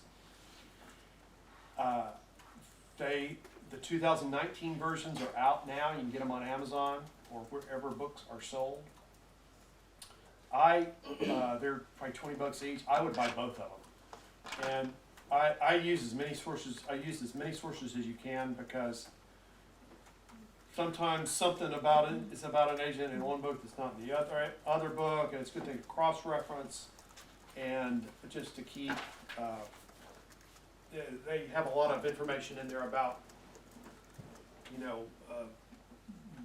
ways to query, and there's a lot of good wisdom in those books. So I like both of those. One of them does by genre too, which is a good thing. So start to make a list. Thumb through that and make a list of people. There's a website called publishersmarketplace.com. Is anybody familiar with that? I subscribe to that. It's expensive. It's $25 a month. Publishersmarketplace.com, and it's like MLS for publishing deals, self-reporting MLS. So publishers and agents will send in deals that they've made for books, and there's a database, and you can go search that database for your genre, or if you found an agent you like, you can go search their name and see how many books like yours they've sold. There's usually contact information for that agent, either an address or an email address. So that's one way. That's another source. There is a website called everyonewhosanyone.com, just the way it spells. Anybody ever been to that? Ever heard that? Okay, it's started by a crazy guy, and he is nuts. If you ever go to the first page, you'll go, wow, this guy's crazy. But this guy's crazy. he has come up, he maintains a list of all literary agents in the world and all film agents in the world. Because he got mad when he couldn't find an agent for his book. So he came up with this list, and what it has, and it has his it has his opinion of who the most powerful agents are in the world. On page 1, they start with them and work their way down. But what he's got is, whatever he's done, he has everyone's email address. And right there, and I don't think the big dogs at ICM, I think maybe those email addresses probably go to assistants or something, but they might go to the top dogs. I don't know. Every month or so, he refreshes the list and says, this email address is no longer good, try this one. And so, it's an interesting thing, and he has little notes about the replies he gets from people about the ones that threaten to sue him and all this stuff. It's entertaining just to go through his website. But if you find somebody, if you're another way to find names is to look at the book dedications. But if you find somebody and you want to know their address, you can go look on his email address. You can look on his page, and I bet there are high odds that he would have their email address. What about Duotrope? Duotrope. Yeah. What's that? Oh my. You know something? What is that? It's a website that has lots of different publications and things. Oh, is that where you can? Does that have a list of short story markets too? Yes. Yeah, Yeah, I know but that. It will also keep track of where you've submitted things, if you belong to it, and how long it's taken to. You can Oh, I don't post do that. information like I that. have a very intricate Excel spreadsheet for that. Okay, I I'll bet you can tell us. I have an involved. I was a little crazy about that. That's another. We'll get to that in just a second. Thank you, because I think it's on here somewhere. I think the one a lot of people use now is called agentquery.com. It came along after I quit looking for an agent. So Publishers Marketplace, everyone who's anywhere, agentquery.com, Jeff Herman's book, Writer's Digest book. There's message boards. There used to be this place called backspace.com, which was bksp.org. It has since folded. I think they maintain archives, and there's all kinds of stuff about agents and the publishing industry there. It's no longer interactive, which is a shame. Dedications in books. I'm sure you guys know about this, but this is a great way to find agents. Writers will often thank their agents in the acknowledgments. So spend an afternoon, go to Barnes & Noble. Not so easy to do on Amazon because a lot of times the acknowledgments are in the back and you don't get the free stuff. You know, you get the first 10 pages, but not the last 10 pages on Amazon. So you have to go to a bookstore, find books that you think are like yours, pick them up, look at the acknowledgments, read who's back there. Hopefully they will say, special thanks to my agent, so-and-so, and write that name down and go research them and see if they might be a good fit for you. Google is your friend, always. There's a website that is no longer active. Unfortunately, I wish it was. It was a great website, but they still have some archives up. And the website, the address is obscure and I don't remember it, but you can Google Predators and Editors. Oh, yeah. You know that? Yeah, it's science fiction people maintained it. A woman named Ann Crispin, and I think she died is what really happened. Yeah, I think so. But it was they maintained a list of bad agents, of people not to submit to that charged fees. And they had notes, and it was alphabetical, and they had notes on why you should not submit them. They did the same thing for publishers too. And so what I did was anybody went on my list, I would Google them and see what I could find out about them, just in general. And then I would look them up on Predators and Editors and see if they were on the do not query list. And if they were, then I would not put them on my list. So dedications in books. Here's a good one. You're going to Donald Moss's Writers Conference. Many writers conferences, I know the DFW Writers Conferences is bringing in 6 or 8 fairly high-powered agents. Writers League of Texas does the same thing down in Austin. And there's a big industry. The Writers Conference industry is fairly big and prominent. And they bring in, most of them bring in agents. They charge attendees money, and they take some of that money and pay for an agent to come in. And by definition, if that agent is flying to Austin, Texas in July to be at the Writers League of Texas, they're looking for new clients. So you can attend the Writers League Conference in Austin in July and meet agents that way. Or if you don't want to go to Austin in July, or you don't want to spend the money, you can go to the Writers League of Texas conference webpage, and they'll have a handy list of agents who are going to attend. And you can look at that list and go, I bet those people are looking for new writers. Otherwise, they wouldn't be going to a conference. And you can use that as a list if they represent your genre. You know, obviously, you don't want to send it to somebody who doesn't represent your stuff. So that's a way to attend a conference without really attending a conference, so to speak. You can't really say when we met at the bar and had drinks, but you can say, you know, I've heard a rumor you're open to new clients, and I've written a techno thriller. So, make your list, check them on Google, search for sales on Publishers Marketplace if you have the service. You might, if you don't want to spend $25 a month, you might get with a friend and split the cost. I don't know. Make your list. Do not send, if you've got 100 people on your list, don't send it to all 100 at once. Do it to 5 or 10 at a time. See what kind of reaction you get. Send it to 5, let's say. Send it to 5 and see what kind of reaction you get. If you send it to 10 or 20 and you're getting nothing, then there might be something wrong with your query letter, and you might need to kind of look at it, get somebody else to look at it, rethink what you're putting in there.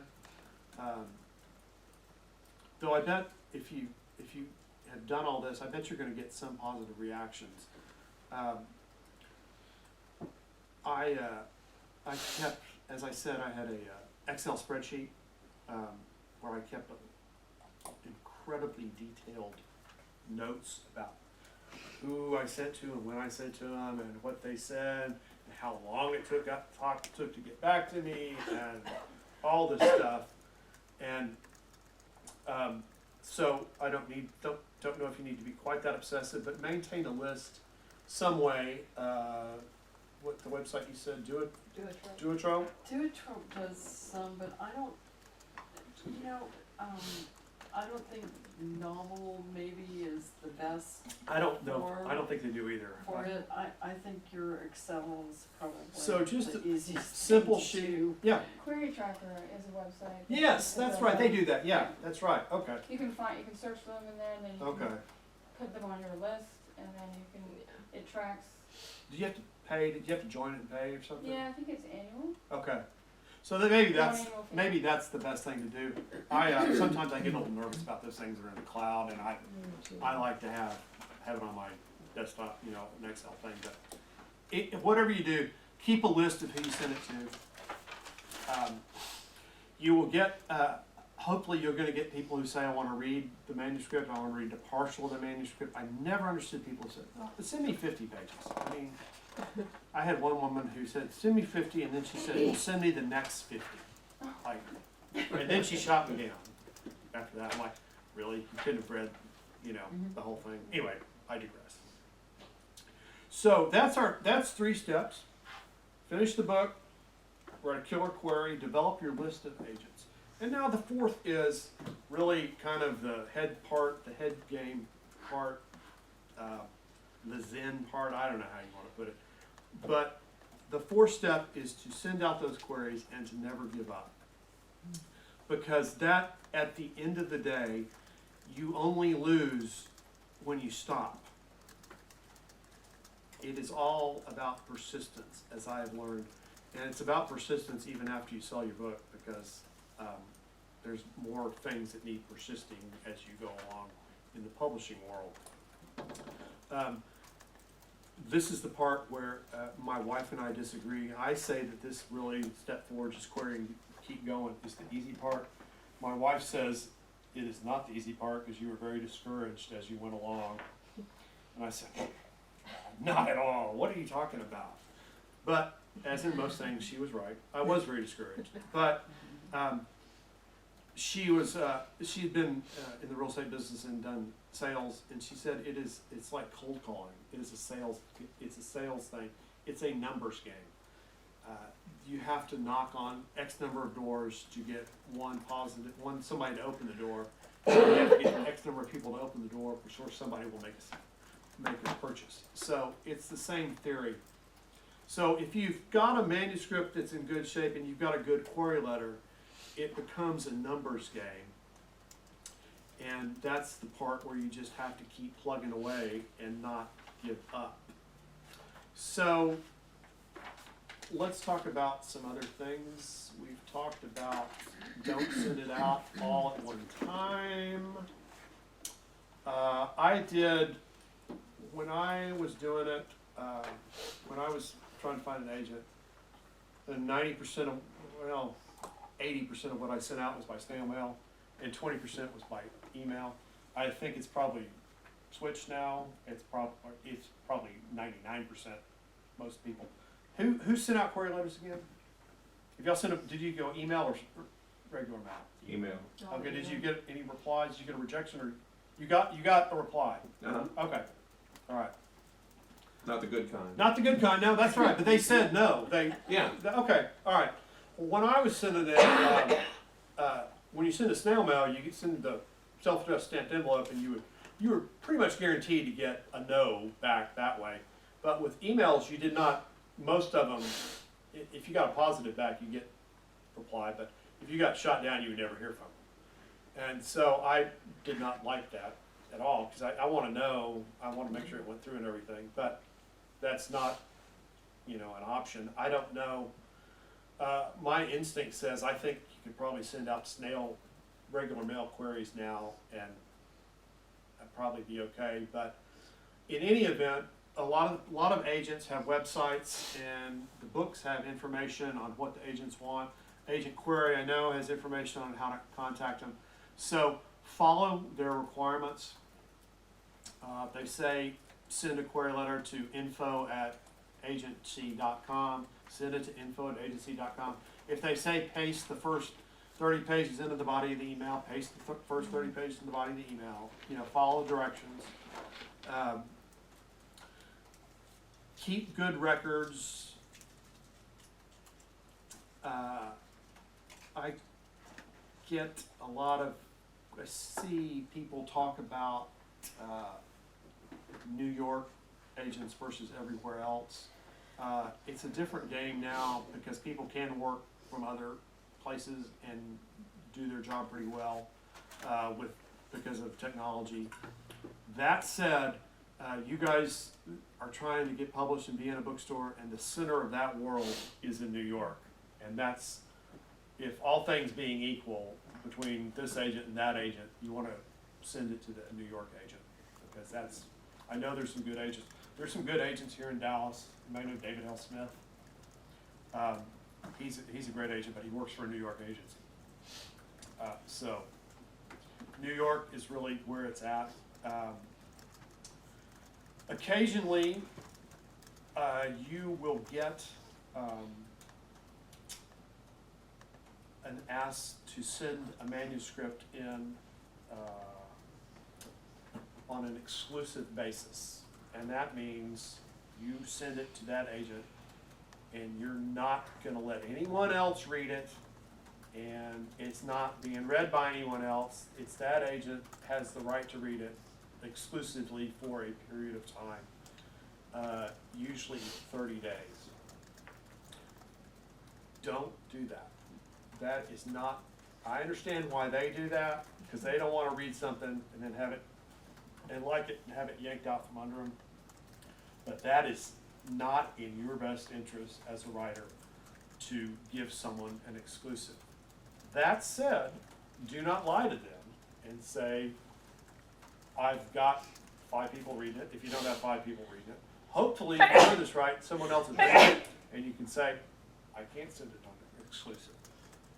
But however you want to phrase it, do not give them an exclusive. What I would say is, I'm not giving exclusives right now, or I can't give exclusives right now, but I promise you if I get any offer, I will call you first and see if you're interested, or something like that. Because it's really, you got to look out for yourself, and that is not, you don't want to tie that for any length of time, because you need to find someone. So I'm gonna show you my letter, a version of my letter here in just a second, but, and then we're gonna talk about, yeah, So you said to send it out to 5 people, and then do you wait, if you wait to get a response before you send it out again, what if the people don't ever respond or take months to respond? oh, I would wait, well, with snail mails, I waited like 2 weeks or a month. Okay, With emails, I would probably wait a week, okay, and then do your next then round? do the next one, Okay. or 2 weeks, I don't know, whatever you feel comfortable about. So, you know, a good agent gets 50 unsolicited queries a week, probably. And that's a lot to go through. Mhm. I mean, so some of them let them sit all week and then go through them on Friday. Some of them let them sit all month and go through them at the end of the month, or some of them just delete them as they come in. So they've got a lot of stuff pinging them at once. So one thing you're going to see is when you read the book, Jeff Berman's book, or look on the Agent Query, they'll have the Agent Query and Writer's Digest book and Jeff Berman. They typically have every agent out there, and probably every agent in the United States, every legitimate agent in the United States, and a bunch of them they will say closed to queries or closed to new writers or something like that, or if they have a web page, they're probably open, but some of them have web pages and they say we're not accepting queries, do not contact us, anything. So, not saying that you should contact an agent who says they're not open to new queries, but I am saying that every agent on the planet is open to a new writer. I mean, without a doubt. And they're open to a new writer because they are looking for the next big thing. They're looking for the next J.K. Rowling or Dan Brown or whatever, and it could be you. I mean, they just don't know. So if you've written a good book and you've written a query that really pulls someone's attention, I don't care who they are, if it's Esther Newberg at ICM, she's gonna look at that query and go, actually her assistant is gonna look at that query, who's been trained not to let something that's got sales potential get out of hand. She's gonna look at that and go, all right, we need to read that. So when they say we're closed to new writers, don't let that dissuade you if it's somebody that you think might fit with your product. Don't stalk them, don't call them, don't do anything like that. But send us, if maybe you can't find their email address, but you can find their mailing address. Send a regular mail query to them and say, here I am, here's what I've got, and see what happens. They are dying for new writers.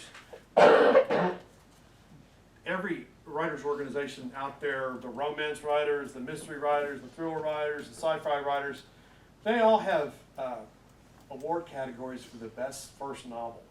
So the position you guys are in is good because they all want, I mean, it's a whole genre in and of itself is first novels. And they want them for 2 reasons, because they're looking for the next blockbuster, and J.K. Rowling was a nobody at one point, so they're looking for the next big thing. The other reason is, a lot of people say it's harder to get your second book published than it is your first book, because after your first book comes out, you have sales figures attached to it, and people go, oh man, they didn't do that well, but someone who's brand new, there's no sales figures attached to your name. So they look at that. I know they get 1,000 queries and they go, oh, I gotta go through these, but they want to reject them as fast as they can, but they're also on one part of their mind, they're reading them and going, I hope this is the one. I hope this is really gonna grab me, because I need to make a sale. So they're looking for you as hard as you are looking for them, just kind of in a different way. So I would take that as a bit of encouragement. I certainly did. I tried to. So when I was taking the class, when I was taking classes, I can't remember where, probably Writers League, somebody who was teaching a class on breaking in said, don't be surprised if the query letter you write stays with your book throughout its life. And I didn't really know what she meant until I wrote a query letter and sent it, and 118 letter later, I found an agent who found a publisher. And my query letter became the jacket copy on my first book, like word for word except for the last paragraph. So this is not, this doesn't include the opening paragraph and the closing paragraph, but this is the pitch paragraphs that I wrote, and it stayed with the book through the hardback. So I'm going to pass that out for you guys. Take that with you. So when you say that, and you said you didn't do any other queries, do you still write your book jacket? I do. Okay. I do. For all of them, yeah. I do it better than they do. I don't like to say that out loud, but I do. And I did not follow what I just told you guys, so that's.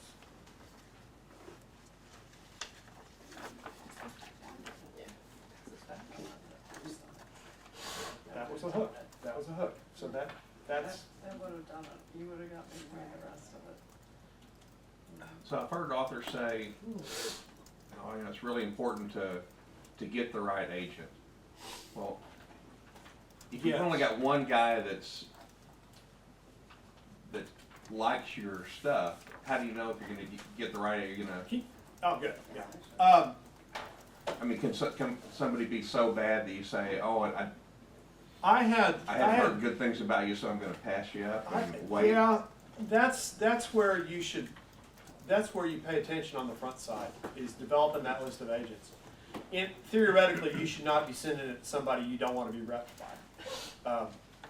So you should spend enough time on Publishers Marketplace and on Google and reading whatever the trades are, or the blogs, and knowing that those people are legitimate. One strategy is to find out what the big agencies are and find the new people, the young people there, because the young people are hungry and trying to build a list. That's my agent was a young guy at ICM. He had just started. He was an assistant, and he had just started acquiring his own things when I found him. When we found each other. So you should do that on the front side, I think, and not submit it to anybody not query anybody you don't want to be signed by. Let's do maybe some Q&A, and then we'll take a 5 or 10 minute break, and then we'll come back, and maybe if we want to workshop a query letter or two, or just chit chat a little bit longer. What do you think? Let's take a break. Let's take a break and then come back. Okay? What's the ladies' room? Ladies' room is gonna be the right one, men's is the left, and then if those get full, there's one just past this door.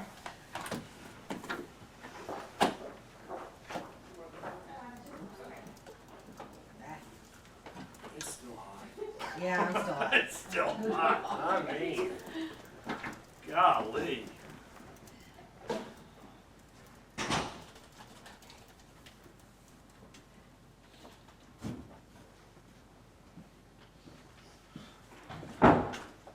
Where'd you say the water was?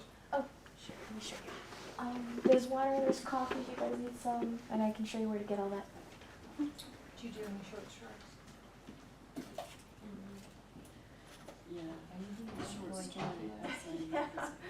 I'm Julie. Yes. What? You what? Yeah. Editor. Yeah, that's Not my Ouch. favorite. Oh, I've been sitting too long. Good friend of mine. You do, you don't, something's changed. He and I were having Really? pizza. I've gotten We've been older. coming That long. A wonderful place. Oh my I'm gosh. passing How are through you? Austin, Good. so Oh, we good. stopped Good to to have see you. lunch. You too. Wow. Are you on the same book? Totally different. I'm querying that book. Okay. I'm querying that book and And I starting thought something. he was gonna choke on me.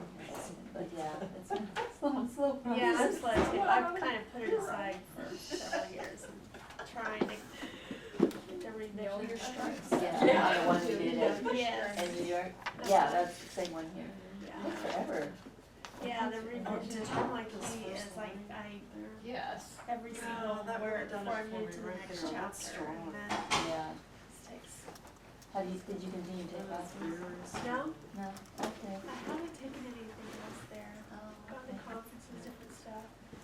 Actually, I might have taken one thing. I took something with text Okay. once, language. I've done some here. Yeah. I've done writing workshops and jobs, yeah. Then one writing classes, just that's what got me started on the second one, just, the early stages of that. What computer? So took me, what was it? I used a HP.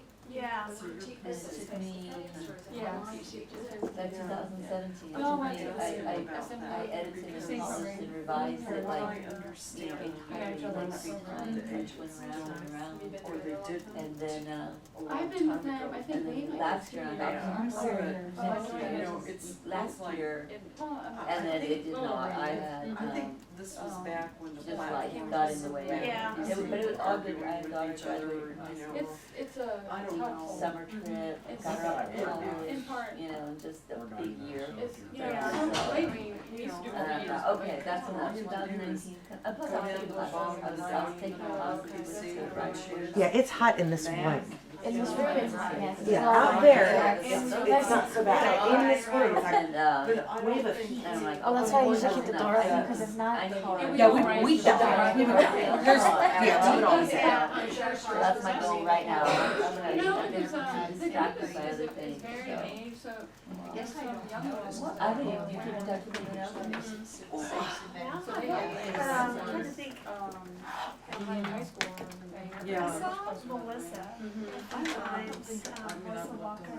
But some of them, yeah. Look at what, yeah. To really Okay. know. But I haven't really Concentrate put on Yeah. doing I must the other help too. thing. I'm like, I was wondering Just, it's all I have what to everybody was do. doing. if you go into that one, I haven't the heard light anybody is on like with this, that. the I feel rain terrible. says. I'm the same way. Yeah, Yeah. you still critique it. Family Yeah. stress, taking care of my hair. Oh, I'm sorry, dear. No. Get out of my way. No, you're good. Yeah. It's just too much. So, but when I look back on it and think how long it's been, And I'm just like, heavy. okay, it's been 3 years. You know, cannot. I'm right there with you. And that's when I realized, you know, I told myself, I didn't mean to talk to myself, my head's not going. Do you guys share the dance? I don't want to say, drink it without taking the class, because he knows it takes time for People are.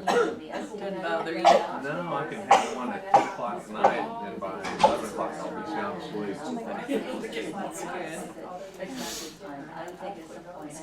It's cooler out there, I know. We messed up the camera thing, but I thought about it. Yeah, that's what I'm, yeah, okay. Cause they, Hey, yeah. you wanna, the book club event, it's gonna, Doing a good but job I'm like, until I do we that. got one book that we're gonna go over in late February. Okay. Could you be, Oh, yeah. I um, haven't sent one query. be willing to Yeah, I just. come over to the, wherever we're meeting in April? Sure.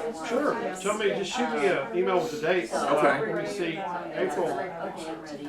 If there's anything that I don't think you're, I have anything late Are you April, in? actually. because we can schedule a date around whatever whatever's good for you.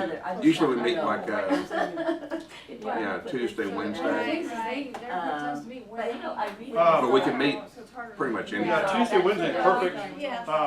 The last week, I've got that open, so, Last week of April? yeah. I had to Okay. change Or the second, first of it. the Second or third? 23rd or the 22nd, 23rd, 29th, 30th. Okay, I got something in the middle, but, okay. so, yeah, that's great, I'll thank firm you. it up Yeah, and, thank you. Sure. I love doing that. yeah, Yeah. good. Good. I've got like 2 chapters. Yeah. And They got you. ready. Yes, But It's blowing hot air. anyway, I feel it. It's going on I there. know, oh, I know it is. Yeah, you can tell you all. I know, yeah. My goal actually was to query. I'm gonna talk very quietly and then with cool air. She's Yes. My dad went to the hospital, you know, and stuff like this. She's She's great, really and I read hers, and she reads mine. Yeah. It's always something like writing. I just do it all Yeah. the work. I'm gonna text you real quick. 646, right? It's the same. Yes. Going Mine is 678. Well, not necessarily. Oh, your number? Yeah, my husband's from Atlanta. My Try mom. to go In fact, my book takes place in Atlanta because I love that city. Yeah. He was like, "You're writing it where?" I said, "Atlanta." He's like, I couldn't make script. "Calm down. It's okay. I'm gonna tear half of it up. Just I calm used to down." live And I realized, well, that when I was like a You're kid. kidding me. Yeah. No, he's from Ah. McDonough, like the smaller little suburbs. Yeah, yeah. That's hysterical. Yeah. They moved, they moved from there, I think they lived there for another like 10 years while I was in college, so like I've tried script, I could never finish it. 2013 or something like that. Wow. I could make it work, it My just dad didn't work worked for for me. Turner Broadcasting. Oh, wow. Yeah. What do you do for him? 6'1". Okay, just making sure I got the right one. 86. Let me know if you got it. Now Now you know it's me. I've got it. Sweet. That was a What did you different say? time. Read Yeah, it. I mean, in the 80s and 70s. Oh, really? Yeah, you drive. Yeah, It's a vacation spot. Who knew? I love Fort Worth. We moved out here, like 2 years ago about. okay, so You got Lee Child to I do got Lee your. Child. I know, I thought the same thing. Wow. yeah, I know. It's pretty I'll tell you the Lee Child story. Not about that, but you guys who've all been rejected will appreciate this, and everyone at the table will be rejected when they send out a query letter. Just deal with that. Just know Deal that. with it and move Just on. know that I was rejected 100 times. Ugh. So Lee, who was a Lee Child, Jack Reacher, he's a great guy, super nice guy. Blurb my book, first book. He and I are friends, but he was laid off.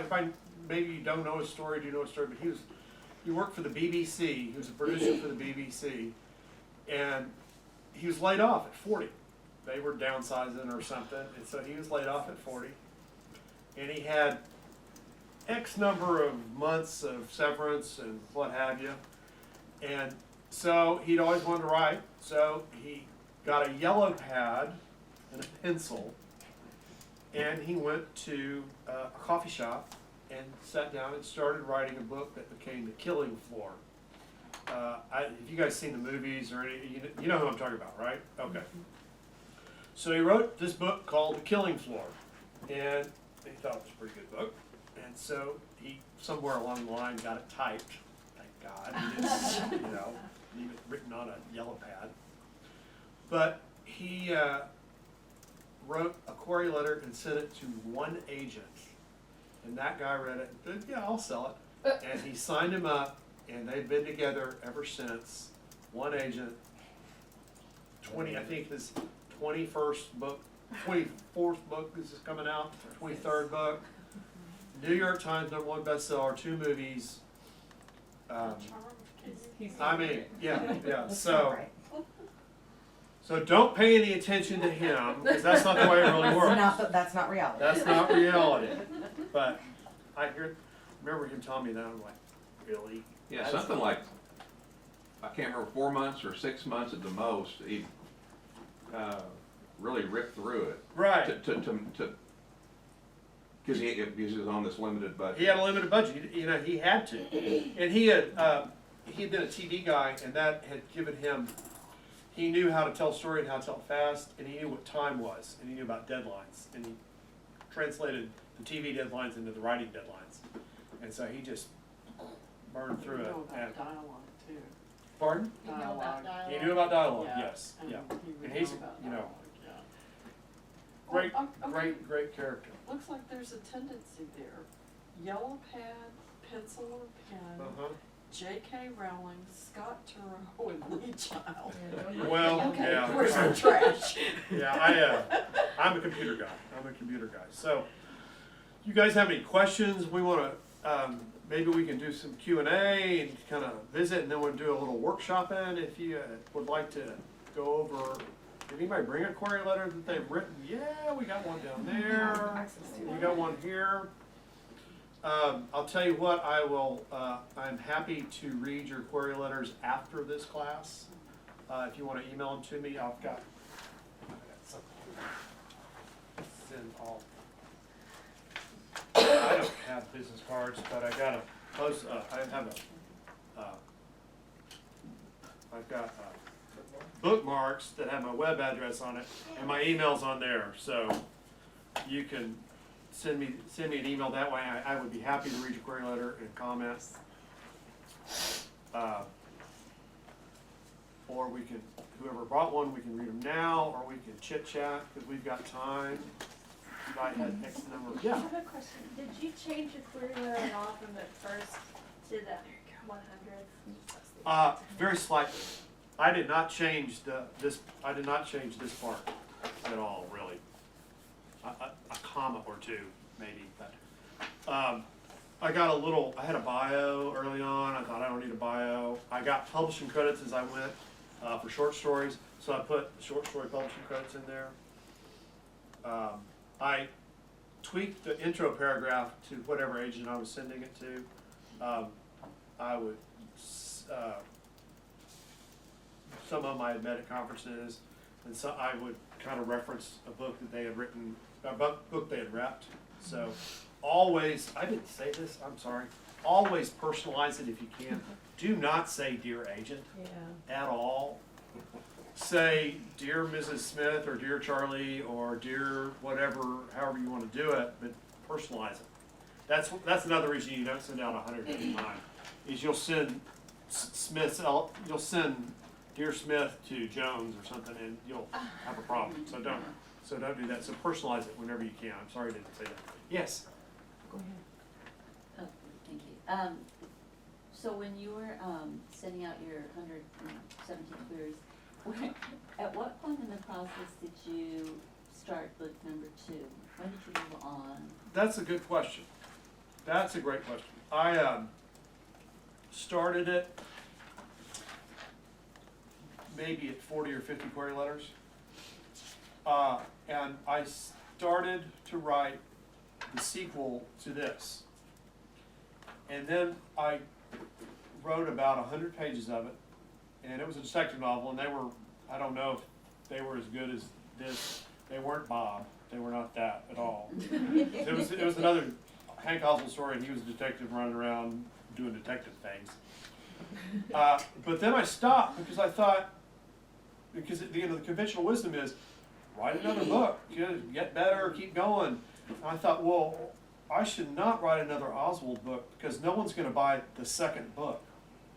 I should write another book about another guy or another scenario or whatever, but not a sequel to the first book, because no one's going to buy, they're going to buy the first one or nothing.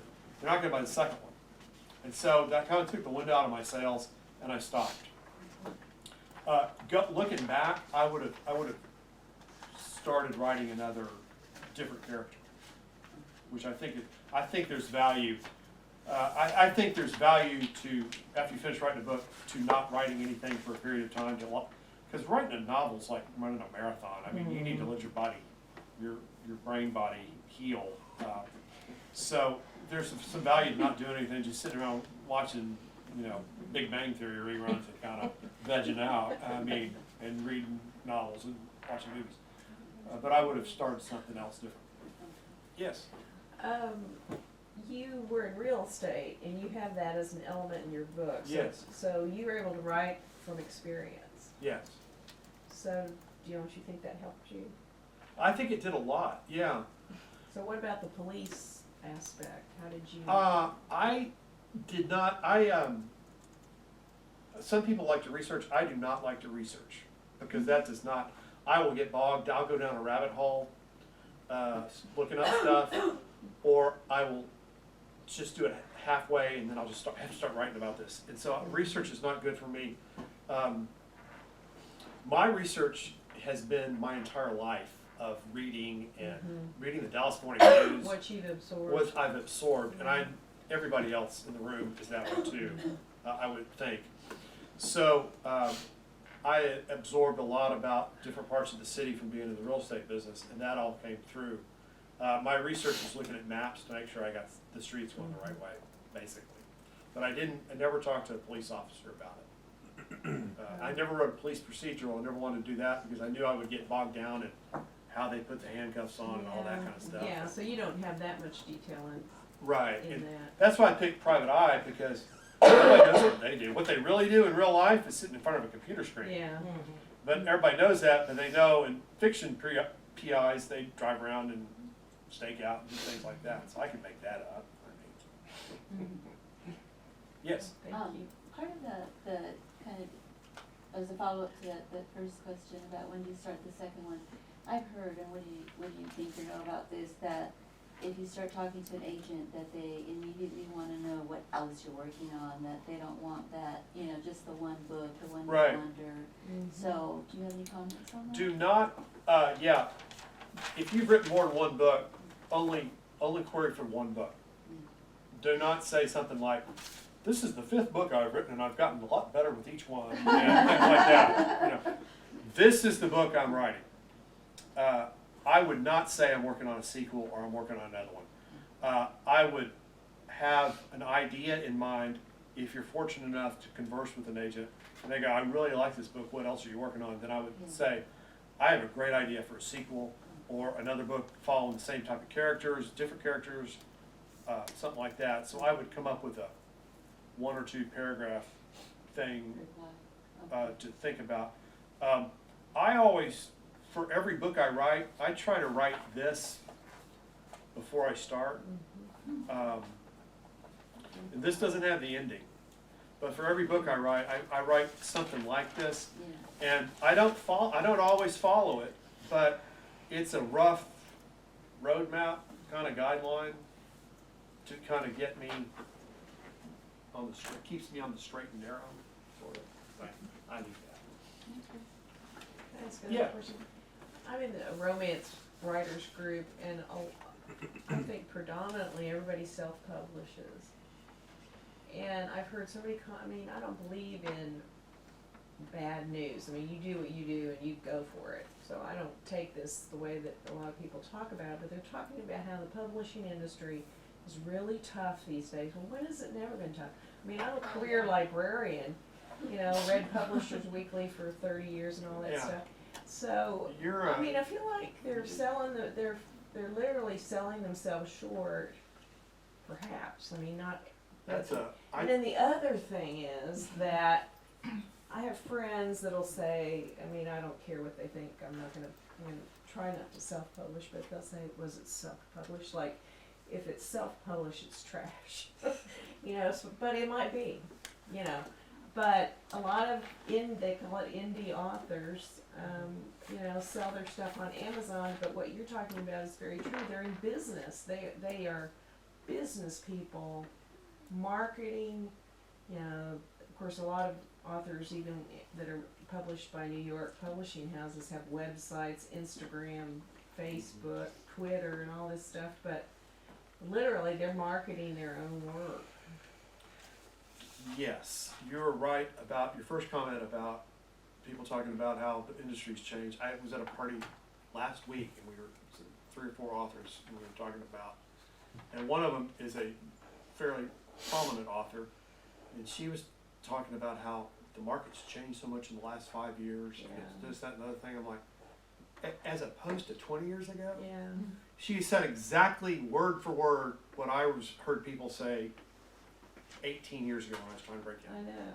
And I'm like, it's not that different. I mean, 20 years ago when I was trying to break in, it wasn't really 20, but 17 or 18, the pundits were all saying how horrible Barnes and Noble and Borders are because they're killing the independent bookstores and all this stuff. Well, look what happened to Borders. It died, and Barnes and Noble is about to die. Yeah. And now they're all complaining about Amazon because Amazon's the big bad man. Well, it's just a hard industry in general. Publishing has been in a state of flux since Gutenberg invented movable type, in my opinion. It really has. My favorite thing is they all say publishers don't market your books anymore.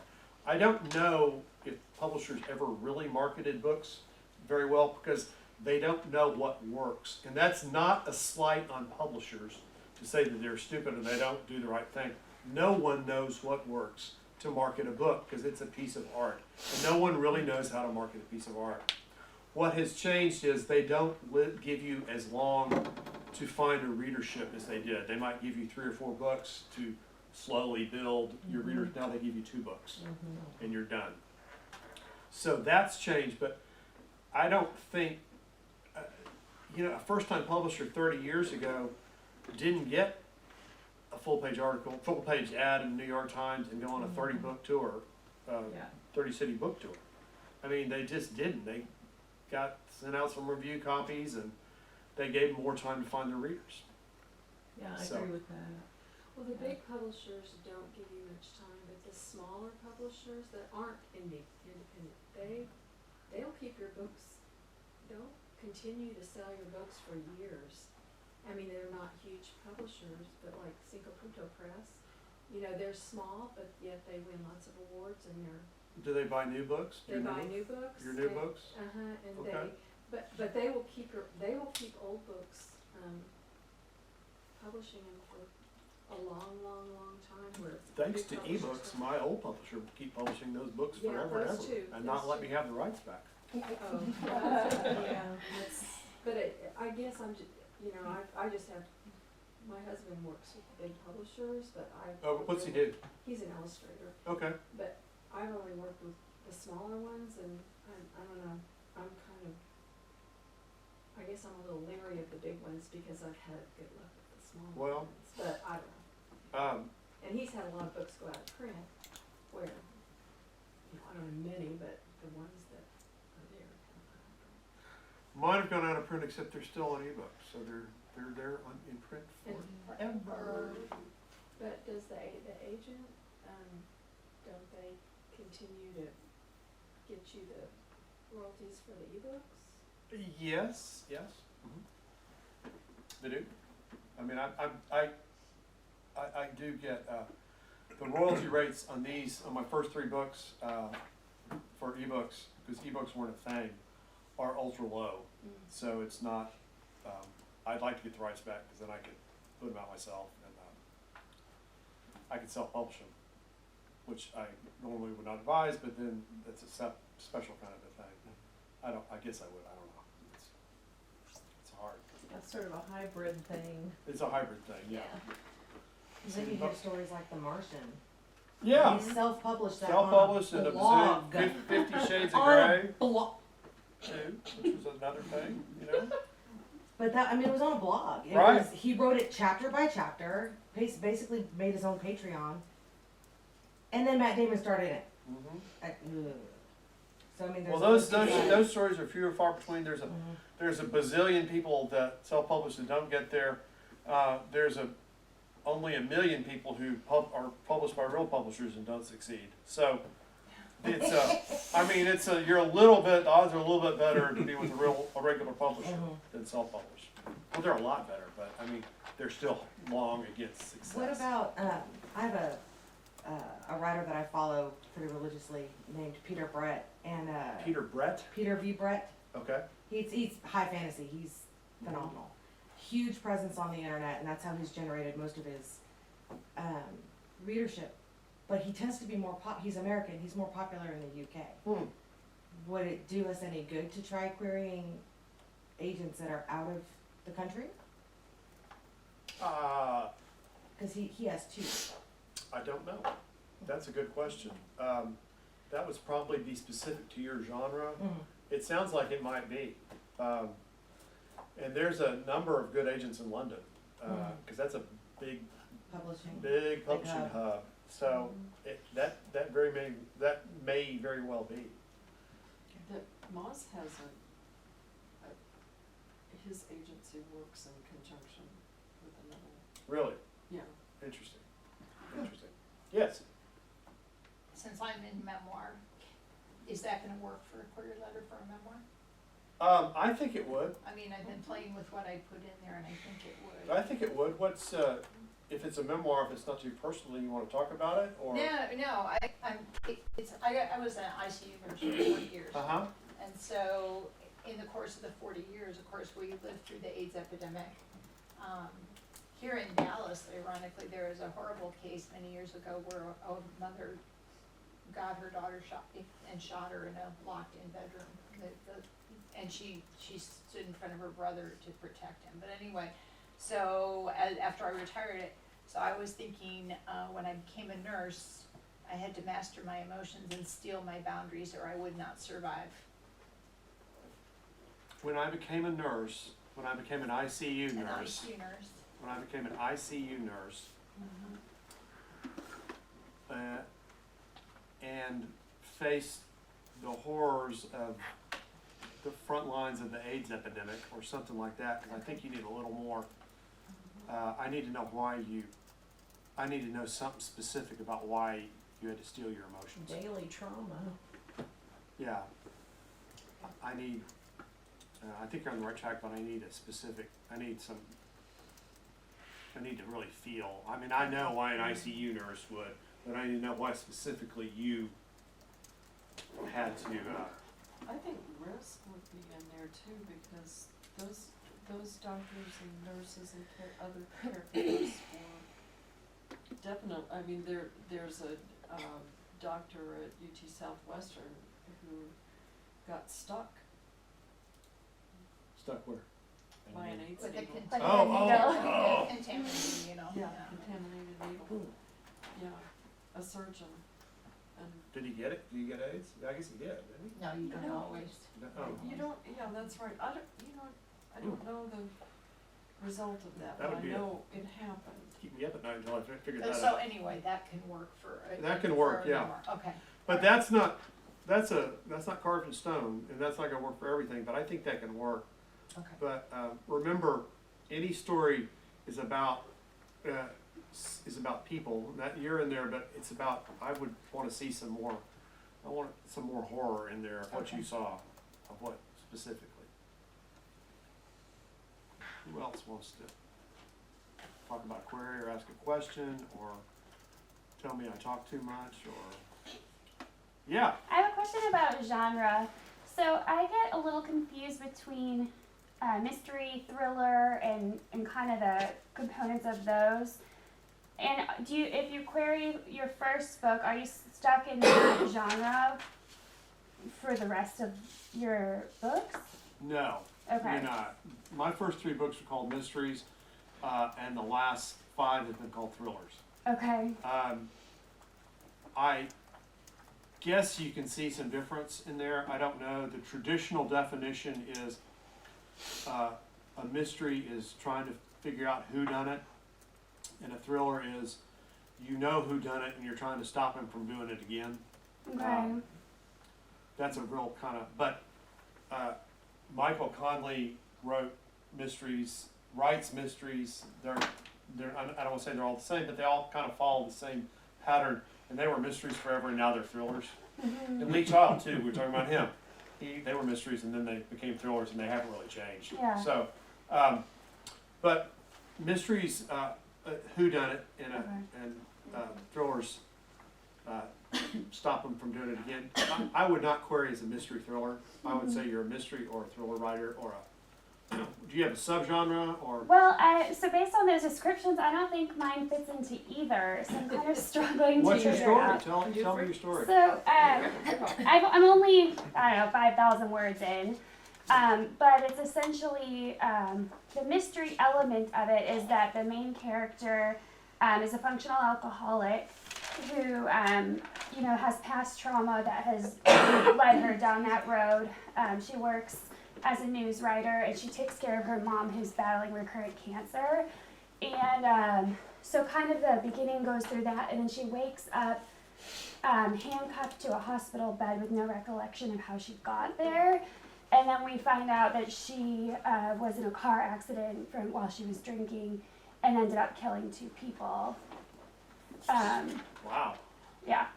So then she's going through alcohol withdrawals.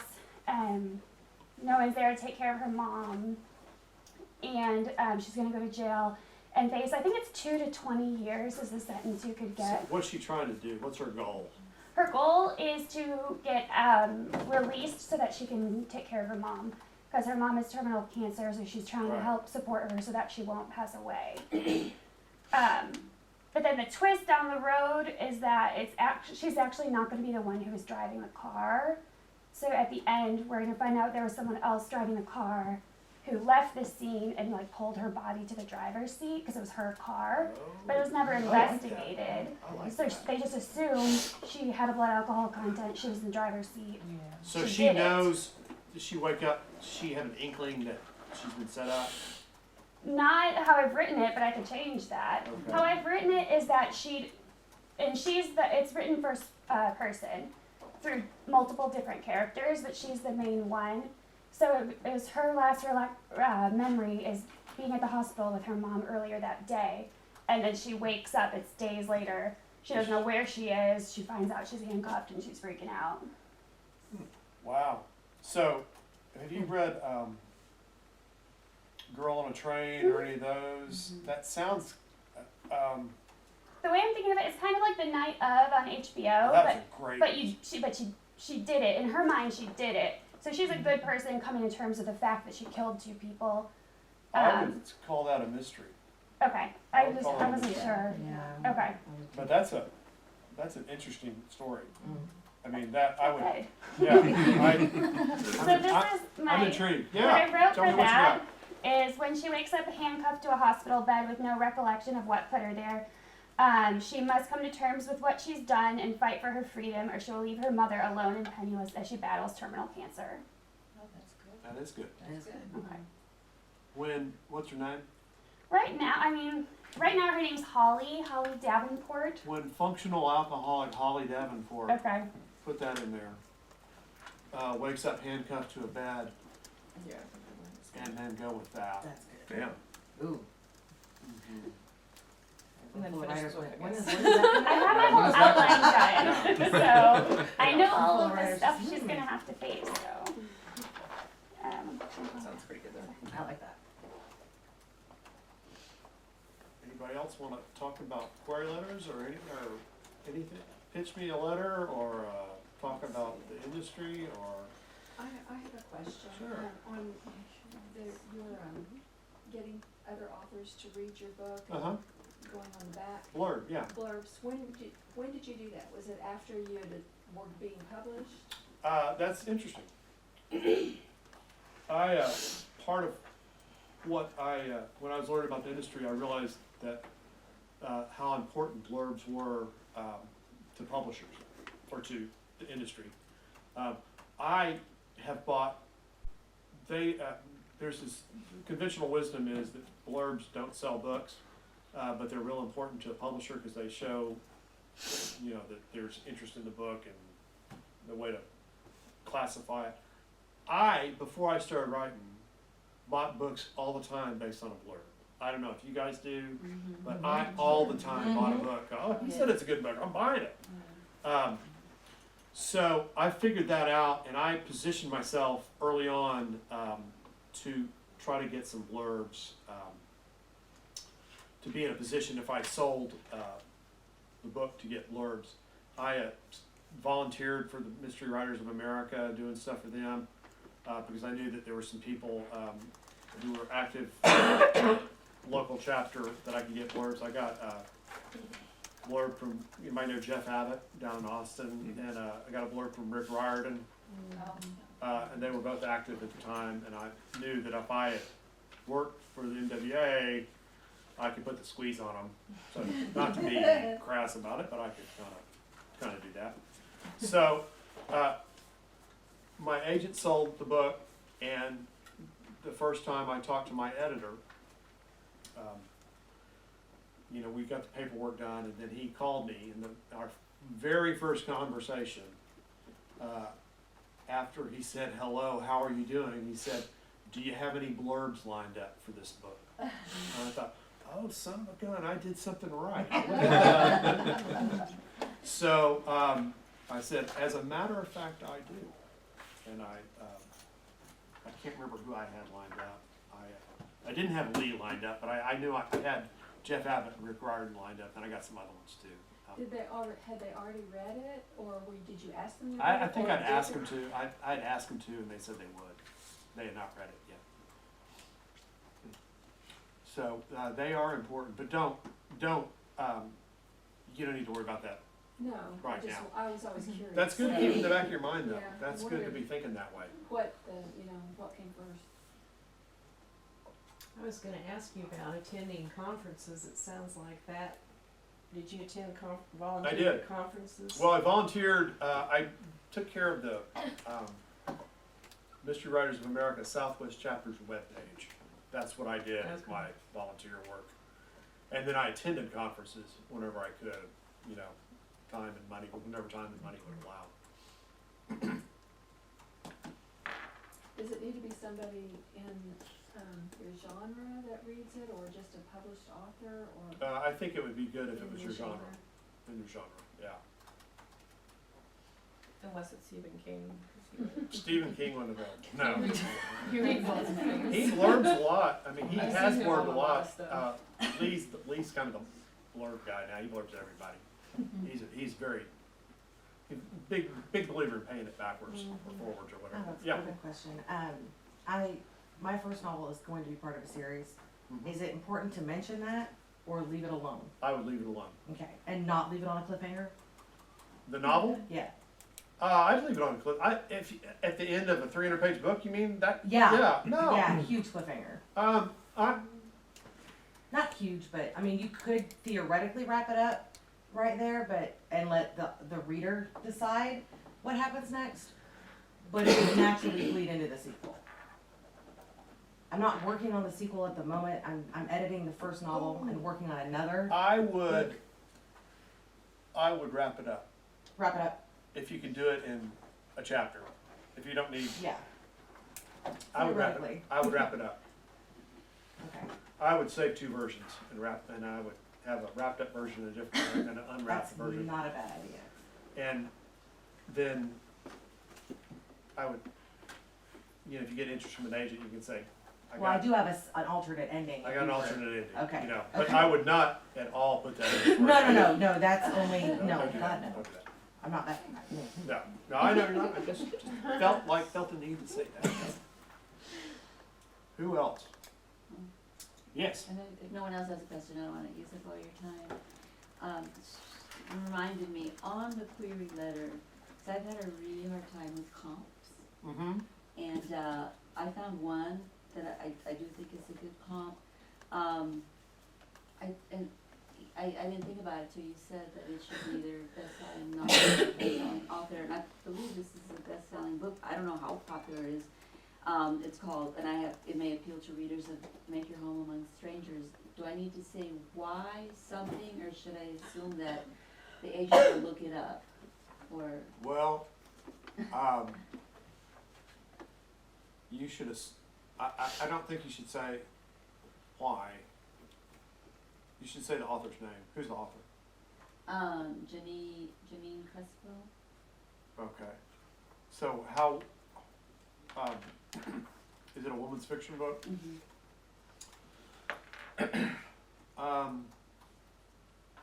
Do you have any idea how well it sold? Is it you read it obviously and liked it. Yeah, no, I don't know exactly. I think it is, popular when I go back and look at it, and it's being used like as a study guide in schools and stuff like Oh, that. okay, then I'd use it. Then I would, yeah, I'd use that, yeah. I think because in one draft I said, it's like this one, because it addresses a similar issue of, something like, it has to do with, establishing, identity in a world of, a new cultural, setting, and a world of privilege, that she's not used to. I kind of elaborated a little bit to show how it was, and then I cut it, and I thought, I don't know if I need to do that. So, you say something about it, or why I think it's, or? I would not. I would just say, Okay, I would say it's similar to Name and Title okay. by so-and-so. Maybe you can say in that edit, well, you don't want to say anything about themes. I just would leave it blank. Okay. Just. Okay, thank you. Mm-hmm. Dennis. Tell us about foreign sales and rights. I don't know anything about those. I keep hoping I'll find out about them. Do you get sales figures for like your stuff sell in England or Yes, Australia or whatever? These books have sold pretty well in England and Australia, but they have the world rights. The publisher exploited the world rights. The publisher and I guess still own world rights, and they never sold. So I've never dealt with a foreign publisher or a foreign rights agent. Well, I was wondering more, does a mystery thriller with a Texas theme, is that exotic to, does it sell well overseas? They say it is. I've heard Texas that. is very popular. Texas is very popular. They Very say it popular really in is. the UK. I never saw it with these books. Do you ever get like sales breakdowns as These, far yeah, as? these sell pretty well in Europe. I mean, in England and in Australia. You know, not as well as they do here, but Uh-huh. Cool. they love Texas. They do. They do, yeah. Which is hysterical because most Texans can't stand France. I know. I don't know how that works. Yeah. So, it's so difficult to get any agent. Do you kind of just jump on the first offer that you get as long as they're on your list and they weren't on that bad list? Or is there a reason why you want to, shop around? We had that question, a variation on that question earlier. The answer is, the real answer is case by case basis. The more formal answer is you shouldn't be querying people that you're not You wouldn't willing to be accept. signed with. Okay.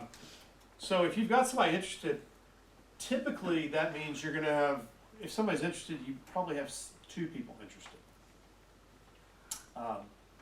So if it's someone you're kind of iffy for and you've got another person reading it, that would be a perfect opportunity to call that person or email that person and say, I've got an offer. I really like the fact that you repped so-and-so, and I met you at the Writers League conference or the whatever conference or whatever. I just want you to know that I'm gonna make a decision over the weekend and see if that could Lights a fire. lights Yeah. a fire, yeah. And you said that they take 15%. Is that standard across the industry or could that vary? That's standard across the industry. Okay. That's standard. So if somebody says, I want to represent you, you'll have, what's X amount of time to make a decision? A couple of days or? A couple of days, I would think. I would, I don't know. I said yes. 118 of those things, I said yes. Yeah. Right now. Don't you want I something? did. I pushed him off for a half a day because he sent me a contract. And it was very onerous. It was not, it was onerous against me. It was not and I sent it to an attorney here who's and Yeah. he said, man, that's a really bad contract. And I said, well, tell me not to sign it. He says, no, it's ICM. You gotta sign it. So I but that's a bad contract. That's awesome. Really? So he didn't recommend changing this, that, and the No, other? and I wasn't gonna do that. I wasn't gonna do Yeah, I that. don't- Because I called my people don't would-be bargain agent and I power. said, what about this contract? And he explained it to me. He said, the way it was written, it would be like for me. And he said, it's not for you, it's for this book. If the book doesn't sell, you don't owe me anything. You don't owe, I can't remember what he said. And then he's since moved agencies and we've never ever had a contract since then. He just takes 15%. So, I signed it and I didn't change anything and it all worked out. And they're not in the business of, a big, good, legitimate agency is not in the business of chiseling a writer. They want to sell it for $1 million and take 15%, and they're not in the business of, well, it didn't sell, so I'm gonna attach rights to your next book that you can take to another agency. They're not. So who does your check come from? The publisher? The agent. The It agent. comes from the publisher pays the agent. Yeah. The agent sends it to minus Yeah, 15%. because when you sign a publishing contract, there's a big section in there where the agency says, we handle all the money forever and always for this particular property. And you hereby acknowledge that we get 15%.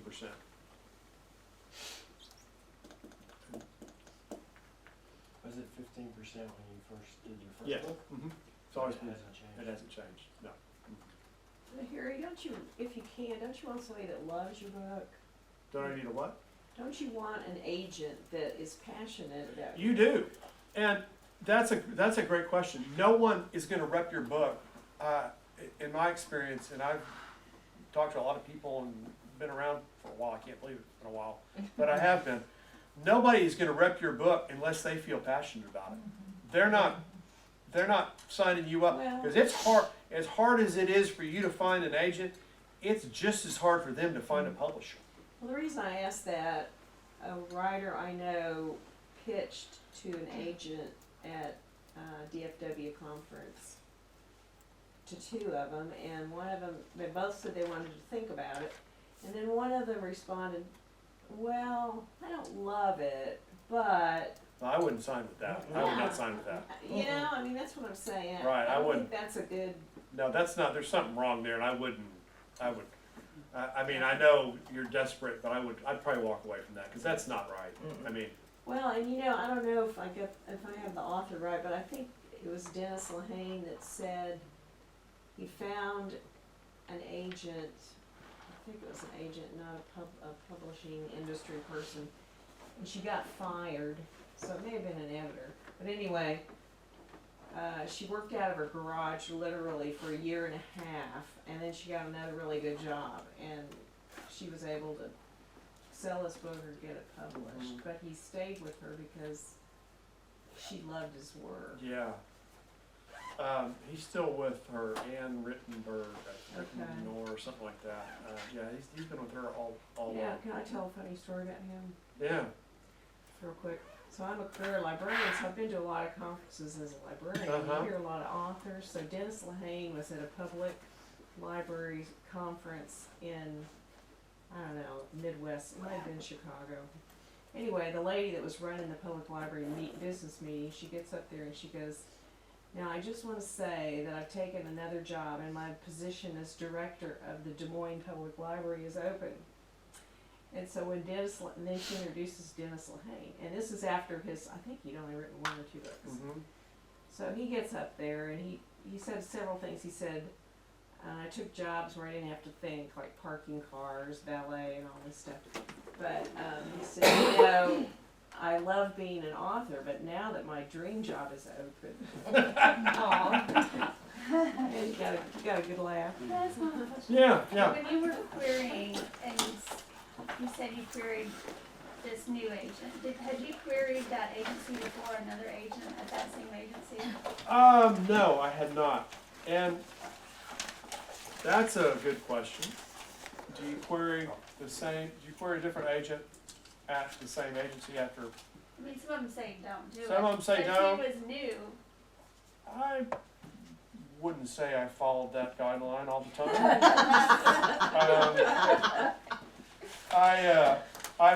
I would not query a different agent at the same agency the next day.